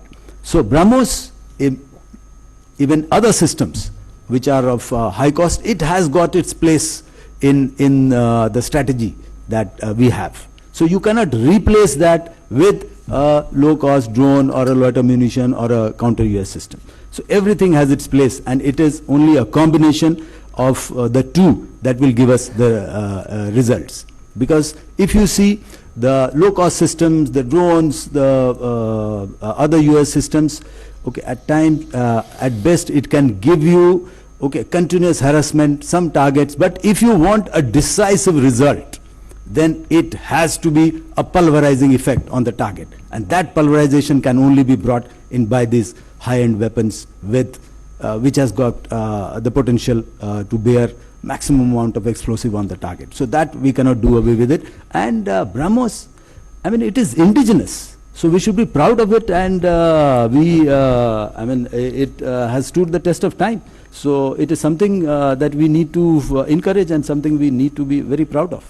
All right, so that is for BrahMos and many other indigenous systems which are in the pipeline. Okay, there are a lot of them. And you would see in the coming, I would say, 1.5 to 2 years, there will be a lot of other indigenous weapon systems which will be on the horizon and we would have inducted. So that is a huge plus for us. Lessons implementation कितना बाकी है ये तो हमारे colleague general Rajiv ने already cover किया है.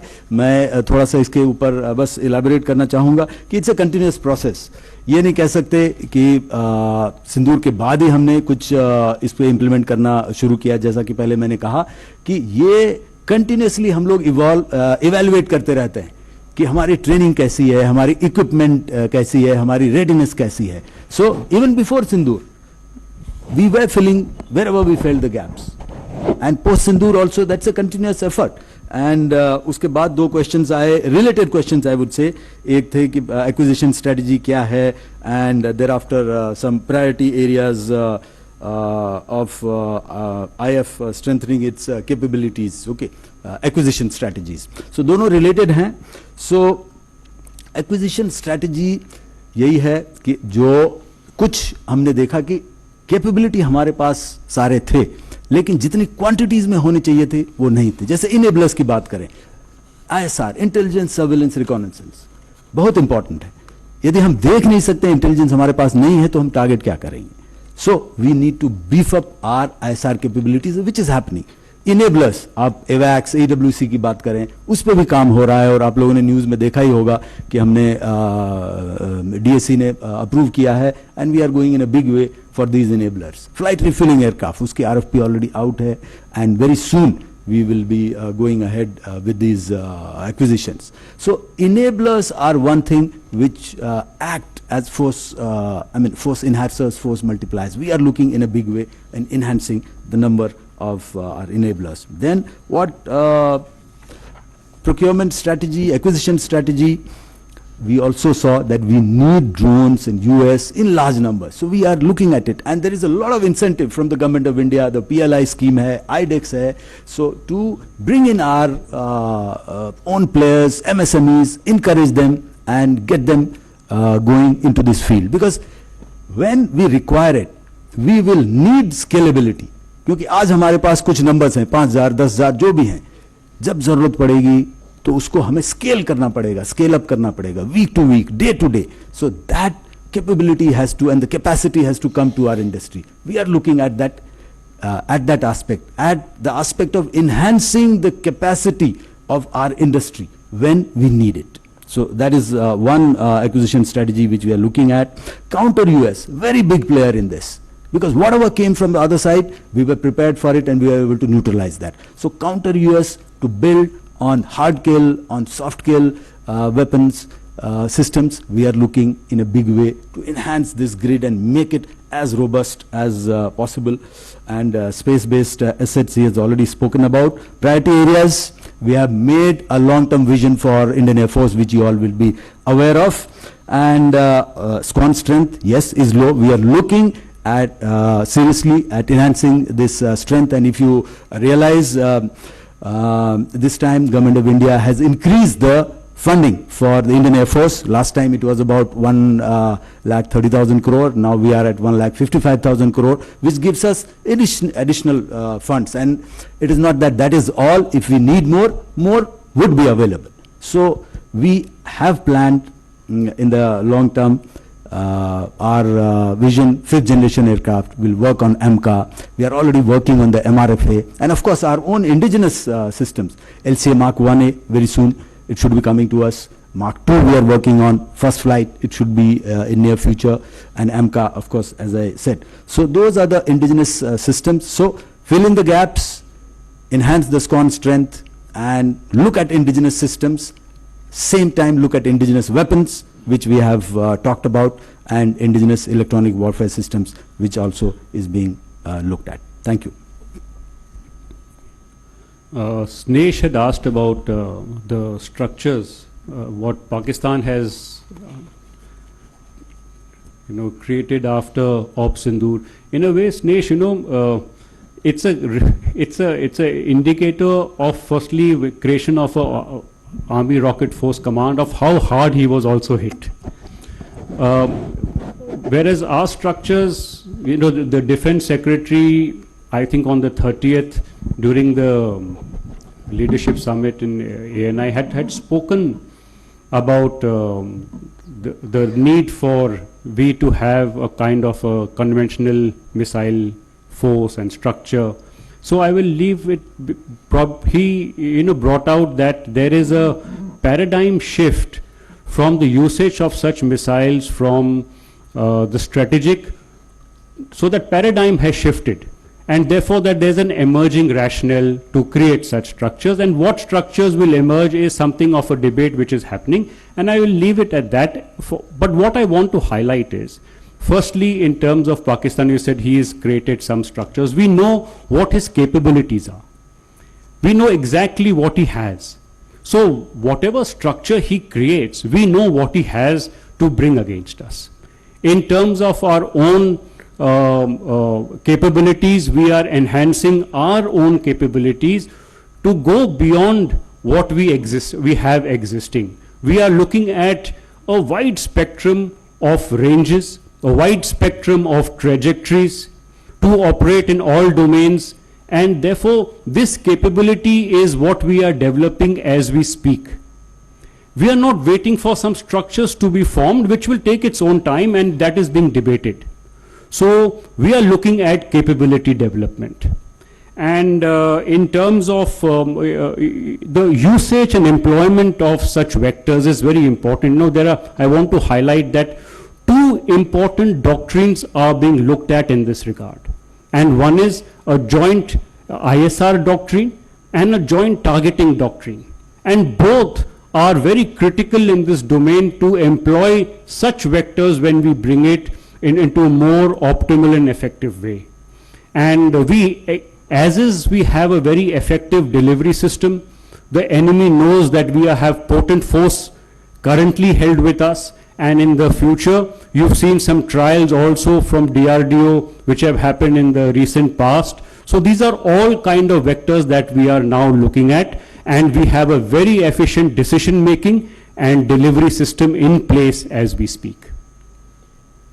I think it's time to close now, and we thank all the media people. Navy, I forgot your name. Sandeep. So Marshal Bharti briefed you on the procurement part. I just want to give two more. I think it's very, very pertinent questions which you asked both, and related to BrahMos and the drone part. And you have hinted, and in your question itself you have given suggestions to us. And you are right that we would not like to put all eggs in one basket, but we fight with what we have. And BrahMos, as Marshal Bharti said, there are alternative 1 to 2 years. We have other mix of long-range vectors which we are looking at indigenous development taking place. Same thing about the drone question, very pertinent to a question asked, what is related to policies, procurement, how we are going to. And for that, the government is working out, and the gestation period from the conceptualization of a platform, how to induction that compressing the timelines, that is being worked out, and that solution will come through. Moment we have Atmanirbhar, definitely we have much more control our indigenous industry, so that aspect will be Sandeep, yours is a very good observation, and this is after a very long time we see so many number of aircraft carriers there in the Indian Ocean region, carrier battle groups. Till 5th May or 6th May, there were 3 carrier battle groups operating in Indian Ocean region. That was Abraham Lincoln, George Bush, and Gerald Ford. Gerald Ford has left, and now French Charles de Gaulle has entered Indian Ocean region. But that is what media shows you. But I can assure you, in this war, all domains, air, physical, land, if you ask about army, you ask about troops at the 82nd Airborne Corps, 101 Corps, your mountain brigades, army rangers, Delta Force, number of fighters which are Air Force, 150 fighters. So all kinds of things are happening. and all. It's a multi-domain operations, and all forces comes into play. It's not individual one service which comes into play, but visibility is much more there. But also you would see that in Houthi, when attack happened and Red Sea, Gulf of Aden, you would find that the merchant vessels and the seafarers, the threat was there. Again, the carrier battle groups were brought in, and again in this time the carrier battle group, as I mentioned, that there are inherent strength of this. So what we are doing to enhance our capability, and it's an ongoing process, we look at in mixed acquisitions in terms of whether it is a balanced mix, that is subsurface, surface, air, whether it's space-based surveillance as a cyber capability, all these things, including cognitive warfare, uncrewed assets. We look at a balanced mix of platform to undertake multi-domain operation together as an integrated joint operation. Towards that, lots of acquisition is happening. And you also mentioned about Western adversary getting one submarine. All assets, long-term assets. It's in our horizon, short-term, long-term, how to tackle those things. We are keeping this thing, and that's why we would always like to maintain a conventional superiority against our Western adversary. And you talked about the Northern adversary. There are ways and means of handling things, and that could be in terms of asymmetric mindset, asymmetric capability, pinpricking. There are many ways of doing it, and that we are prepared for that also in the long term. I hope I have answered your question. Thank you. Thank you so much, sir. We come to an end of this press conference. We thank you all for coming all the way from Delhi, and especially people from local journalists. Thank you so much. Sir, we are finished, sir. We request the friends from media to please join us for lunch in the officers' mess. We'll guide you for that. Thank you.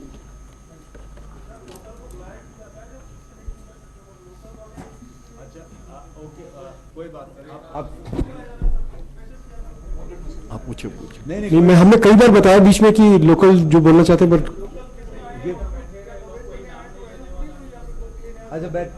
नहीं, आप बैठिए।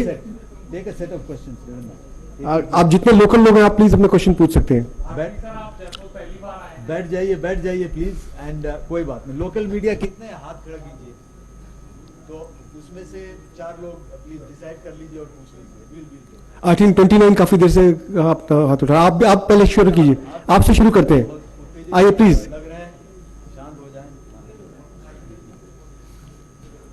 Sir, मैं Lokesh Chaudhary, network 10 TV channel से। मेरा sir सवाल है, जिस तरह से जो आत्मनिर्भर हम भारत की बात कर रहे हैं, राजीव सर ने कहा कि 65% स्वदेशी जो हथियार हैं हमारे पास हैं, लेकिन विदेशी हथियारों की आत्मनिर्भरता हम कब तक कम कर पाएंगे? साथ ही साथ, क्योंकि जिस तरह से जो वॉर देखे जा रहे हैं, क्योंकि कोई स्वरूप नहीं होता युद्धों का, 2 साल चल जाए, 4 साल चल जाए, इसको लेकर हम आत्मनिर्भर कब तक पूरी तरह से हो पाएंगे? क्योंकि मेक इन इंडिया का जो सपना है वो पूरा कब तक हो पाएगा? और भी हाँ जी, आप पूछ सकते हैं। 29 काफी देर से। Hello sir, my name is Harsh, I am from my संदेश इंटरनेशनल मैगजीन। सर, हमारी मैगजीन की टीम जो है गांव-गांव जाकर जो है शहीदों के परिवारों से मिलती है, और जहां पर हमको देखने को मिलता है कि वहां के युवाओं में सेना के प्रति एक अलग जुनून और सम्मान है। तो मेरा क्वेश्चन आप चारों से ये है कि भारत की सैन्य शक्ति की सबसे मजबूत नींव हमारे गाँव से भी है और वहाँ के युवाओं से। एक तरफ भारत जहाँ तेजी से डिफेंस सेक्टर में आत्मनिर्भर बनना है, लेकिन क्या अभी भी कुछ ऐसी क्रिटिकल डिफेंस टेक्नोलॉजीज हैं जिनमें विदेशी डिपेंडेंसी भविष्य में चुनौती बन सकती है? और मेरा सेकंड क्वेश्चन ये भी है कि क्या सरकार की कोई ऐसी योजना है जिसमें ऑपरेशन सिंदूर जैसी शौर्य गाथाओं को जवानों और शहीदों के गाँव तक पहुँचाकर युवाओं को आत्मनिर्भर भारत और राष्ट्र सेवा दोनों के लिए प्रेरित किया जा सकता है? Thank you sir. मैं योगेंद्र। सर, मेरा नाम Mahavir Kumar Soni, Bharat News T Prime से और थॉट्स ऑफ इंडिया से। मैं ये पूछना चाहूँगा सर, ऑपरेशन के दौरान सबसे कठिन क्षण कौन सा था और भारतीय सेना ने उससे कैसे पार किया, और तकनीक और आधुनिक उपकरणों ने इस मिशन की सफलता में क्या भूमिका निभाई? साथ ही इस ऑपरेशन से मिले अनुभवों को भविष्य की सुरक्षा चुनौतियों में कैसे इस्तेमाल किया जा रहा है, और आज के दिन आप अपने जवानों और देश की जनता को क्या संदेश देना चाहेंगे? सर, मैं योगेंद्र शर्मा, जन टीवी से। मेरा सवाल यह है सर, शब्द शक्ति कमांड में पहली बार जेसीसी करा रहे हैं, तो सर इसका क्या मकसद है, इसको चुना? एक दूसरा, बांग्लादेश बनने के बाद पहली बार पाकिस्तान और बांग्लादेश की वॉर एक्सरसाइज हुई, तो क्या भारत के लिए बांग्लादेश भी एक चुनौती की ओर है? आपसे रिक्वेस्ट है आप ऑपरेशन सिंदूर से संबंधित क्वेश्चन पूछें, और क्वेश्चन हम शायद ना ले पाए। सर मेरा नाम मोहम्मद मोइन है, मैं एबीपी न्यूज चैनल से हूं। ऑपरेशन सिंदूर के दौरान भारतीय सेना ने आतंक के अड्डे को तबाह किया, पूरे देश को भारतीय सेना पर गर्व है, लेकिन पाकिस्तान को जिस तरीके से तमाम दूसरे देशों का सपोर्ट मिल रहा है, अगर उसके बाद वो पहलगाम जैसी कोई घटना करने की हिम्मत करता है या भारत की तरफ आंख उठाकर देखता है, तो हमने ऑपरेशन सिंदूर के बाद अपनी तैयारी किस तरीके से और बढ़ाई हुई है। मेरा सवाल दो है कि देशवासियों को क्या भरोसा दिलाना चाहती है इंडियन आर्मी और उनसे क्या एक्सपेक्टेशन है, और दूसरा ये कि पाकिस्तान और पूरी दुनिया को हम क्या मैसेज देना चाहते हैं ऑपरेशन सिंदूर के बाद। सर एक क्लास आई थिंक हम लोग कंफ्यूज हो जाएंगे, इतने सारे सवाल एक साथ। सर एक सवाल। ठीक है प्लीज। सर मैं सचिन हूँ, दैनिक भास्कर डिजिटल से। मेरा सवाल आप ही से है सर। आपने कहा कि एडवांस मीडियम कॉम्बैक्ट एयरक्राफ्ट पर हम काम कर रहे हैं, लेकिन उसको आने में 2030 के बाद का समय लग जाएगा लगभग। उस गैप को फिल करने के लिए क्या भारत सुखोई 57 रूस से खरीदने में विचार कर रहा है, या 5th जनरेशन का कोई और विमान, कोई डील, कोई बातचीत चल रही है? क्योंकि पाकिस्तान ने भी अभी चाइना के साथ 5th जनरेशन विमान पर समझौता किया है, इस तरह की चर्चा भी है। लास्ट सवाल में सर, ऑपरेशन सिंदूर हुआ एक तरफ और दूसरी तरफ भैरव बटालियन देखने को मिली। क्या भैरव बटालियन का अस्तित्व ऑपरेशन सिंदूर से रिलेटेड है और इसे किस तरह की ट्रेनिंग दी जा रही है? अब मेरे विचार में आप आंसर शुरू कर सकते हैं please sir. Okay, last question का जवाब पहले देते हैं। भैरव बटालियन का रिलेशन ऑपरेशन सिंदूर से और आगे आने वाले सभी ऑपरेशन से, उनके लिए एक रोल और टास्क जो है वो नियुक्त किया गया है। उसके बारे में मैं नहीं बात करना चाहता क्योंकि वो एक ऑपरेशनल डिटेल है, लेकिन ये एक स्ट्रक्चरल रिफॉर्म है और ये ज़रूर आप आगे देखेंगे जिस तरह की भी लड़ाई इंडियन आर्मी या इंडियन आर्म्ड फोर्सेस करती हैं, उसमें भैरव ज़रूर एक अहम भूमिका निभाएगा, ये मैं आपको आश्वासन दे सकता हूँ। मेक इन इंडिया, देखिए आज हम सब ने आपको बताया है कि ऑपरेशन सिंदूर में भी काफ़ी सारे जो वेपन सिस्टम्स इस्तेमाल किए गए वो इंडिया में प्रोड्यूस थे। मैं आपको एक और उदाहरण देना चाहता हूँ। ब्रह्मोस के बारे में बात हुई, आकाश सिस्टम्स यूज हुए, हमारे कम्युनिकेशन सिस्टम्स, हमारे चीफ ऑफ आर्मी स्टाफ ने भी इसके बारे में बात करी है। एक कम्युनिकेशन सिस्टम जो हमने सिर्फ ऑपरेशन सिंदूर के समय इस्तेमाल किया, उसको रिसेंटली हमने डेवलप किया। तो अगर आप देखें तो हर एक फील्ड में ये प्रोग्रेस हो रही है। ये एक एरिया है जिसमें ओवरनाइट प्रोग्रेस नहीं हो सकती। आप नहीं कह सकते कि कल हम बिल्कुल 100% आत्मनिर्भर हो जाएंगे। एक प्रोसेस है, समय लगता है चीज़ों को डेवलप करने में। कुछ एरियाज और चैलेंजेस हैं। एक और सवाल था कि कौन से ये एरियाज हैं जहाँ पर ज़्यादा रिलायंस है फॉरेन सिस्टम्स के ऊपर। लेकिन मैं आपको बताना चाहता हूँ कि अगर वो रिलायंस है भी, तो आज हमारी एक कंडीशन होती है, अगर हम कोई फॉरेन सिस्टम यूज भी कर रहे हैं तो हम उन्हीं देशों के साथ कोलैबोरेट कर रहे हैं जो कि वो टेक्नोलॉजी शेयर करने के लिए अग्रीएबल, ताकि हम फिर वो टेक्नोलॉजी को यहाँ पे डेवलप कर सकें और उसको इंडिया में बना सकें। तो प्रोसेस चल रहा है। अगर आप 10 साल पहले देखते तो ये परसेंटेज कम था, आज परसेंटेज ज़्यादा है। अगर और 5 साल के बाद देखेंगे तो एक ग्रेजुएटेड और प्लान्ड तरीके से हम आगे चल रहे हैं। रूरल एरियाज में ऑप सिंदूर का जुनून, देखिए काफ़ी हमने कोशिश करी है कि ये शौर्य की गाथाएं हम रूरल एरियाज में ले जाएं। मुझे ये सुन के, और ज़रूर जो मेरे साथ मेरे कॉलीग्स बैठे हैं उनको भी बहुत अच्छा लगा जब आपने बोला कि बहुत मोटिवेटेड हैं लोग।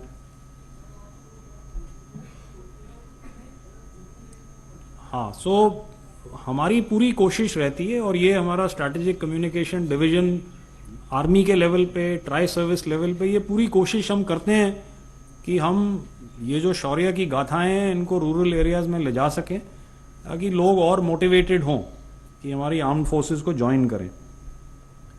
और सबसे कठिन क्षण, इससे पहले कि मैं बाकियों को हैंड ओवर करूं, तो सबसे कठिन क्षण था, हम सब मल्टी डोमेन ऑपरेशंस की बात करते हैं, लेकिन आपने देखा कि एक दूसरे तरीके से हमने इस ऑपरेशन को अंजाम दिया।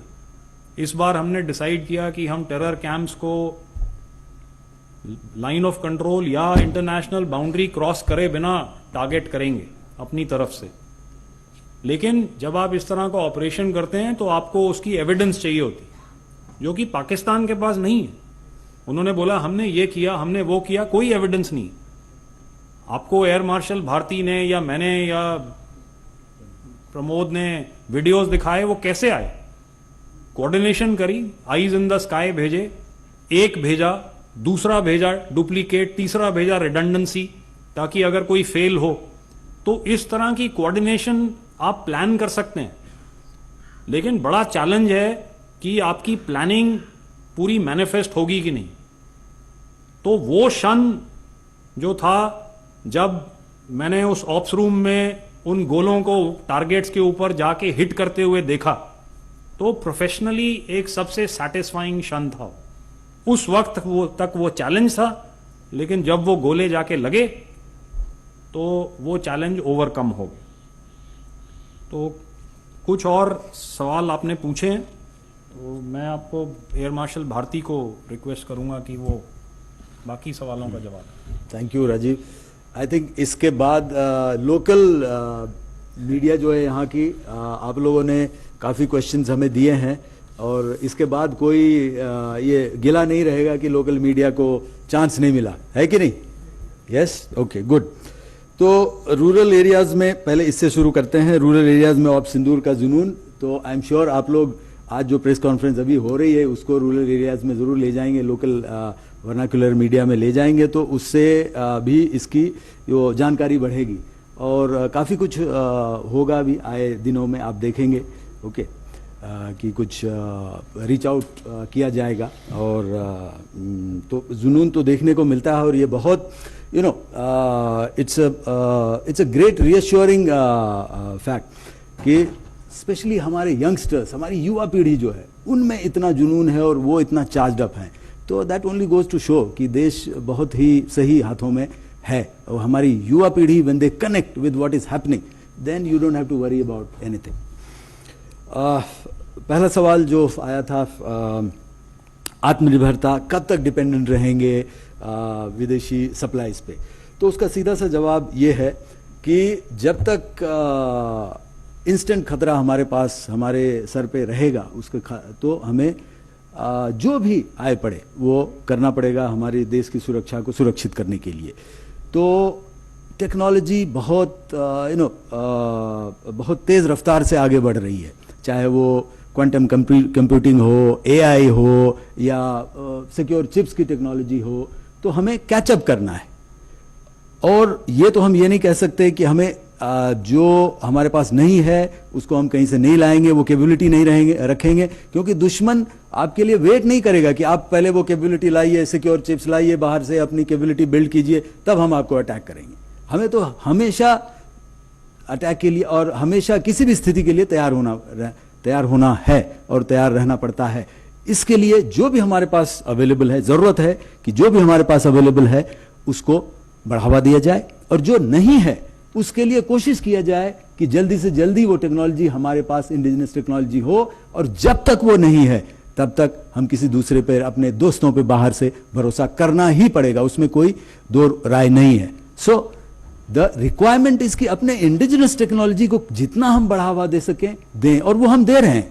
यदि आप देखें तो पिछले साल जो 2024-25 का जो वित्त वर्ष था, उसमें हमने इंडिजिनस टेक्नोलॉजी में 1,27,000 करोड़ की इंडिजिनस टेक्नोलॉजी खरीदी है।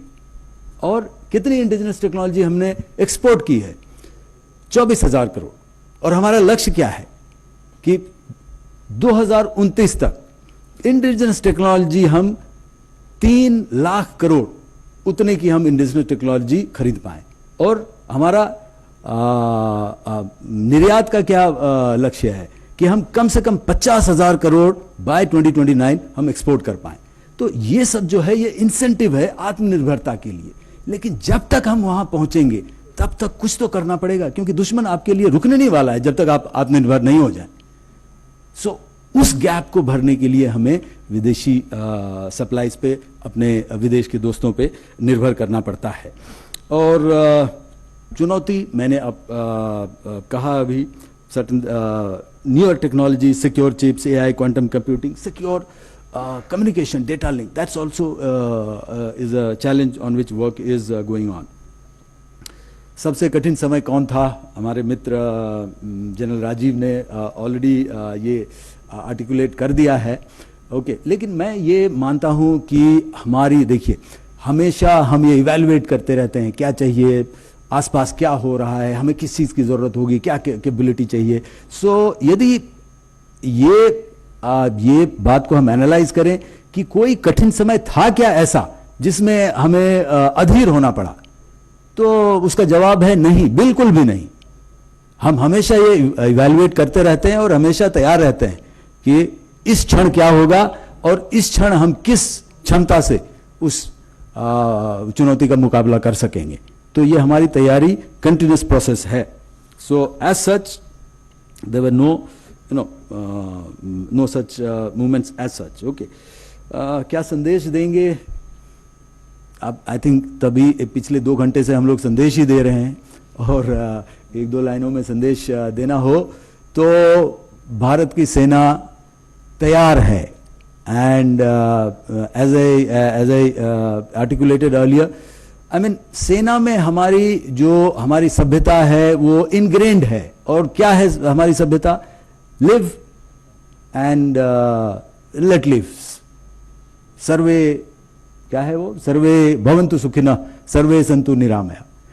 लेकिन यदि हमारी पीस वो भावना को कोई चैलेंज करता है तो we will come back at him और at those entities with a vengeance. That is the message, that we have the capability. So please don't dare us. Thank you.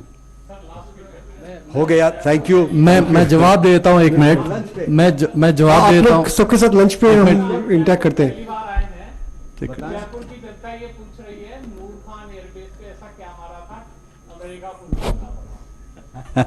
वो तो उन्हीं से पूछना पड़ेगा। मुझे जो कहना था मैंने तो कह दिया है ना? हा? बाकी बात sir, thank you so much. Thank you.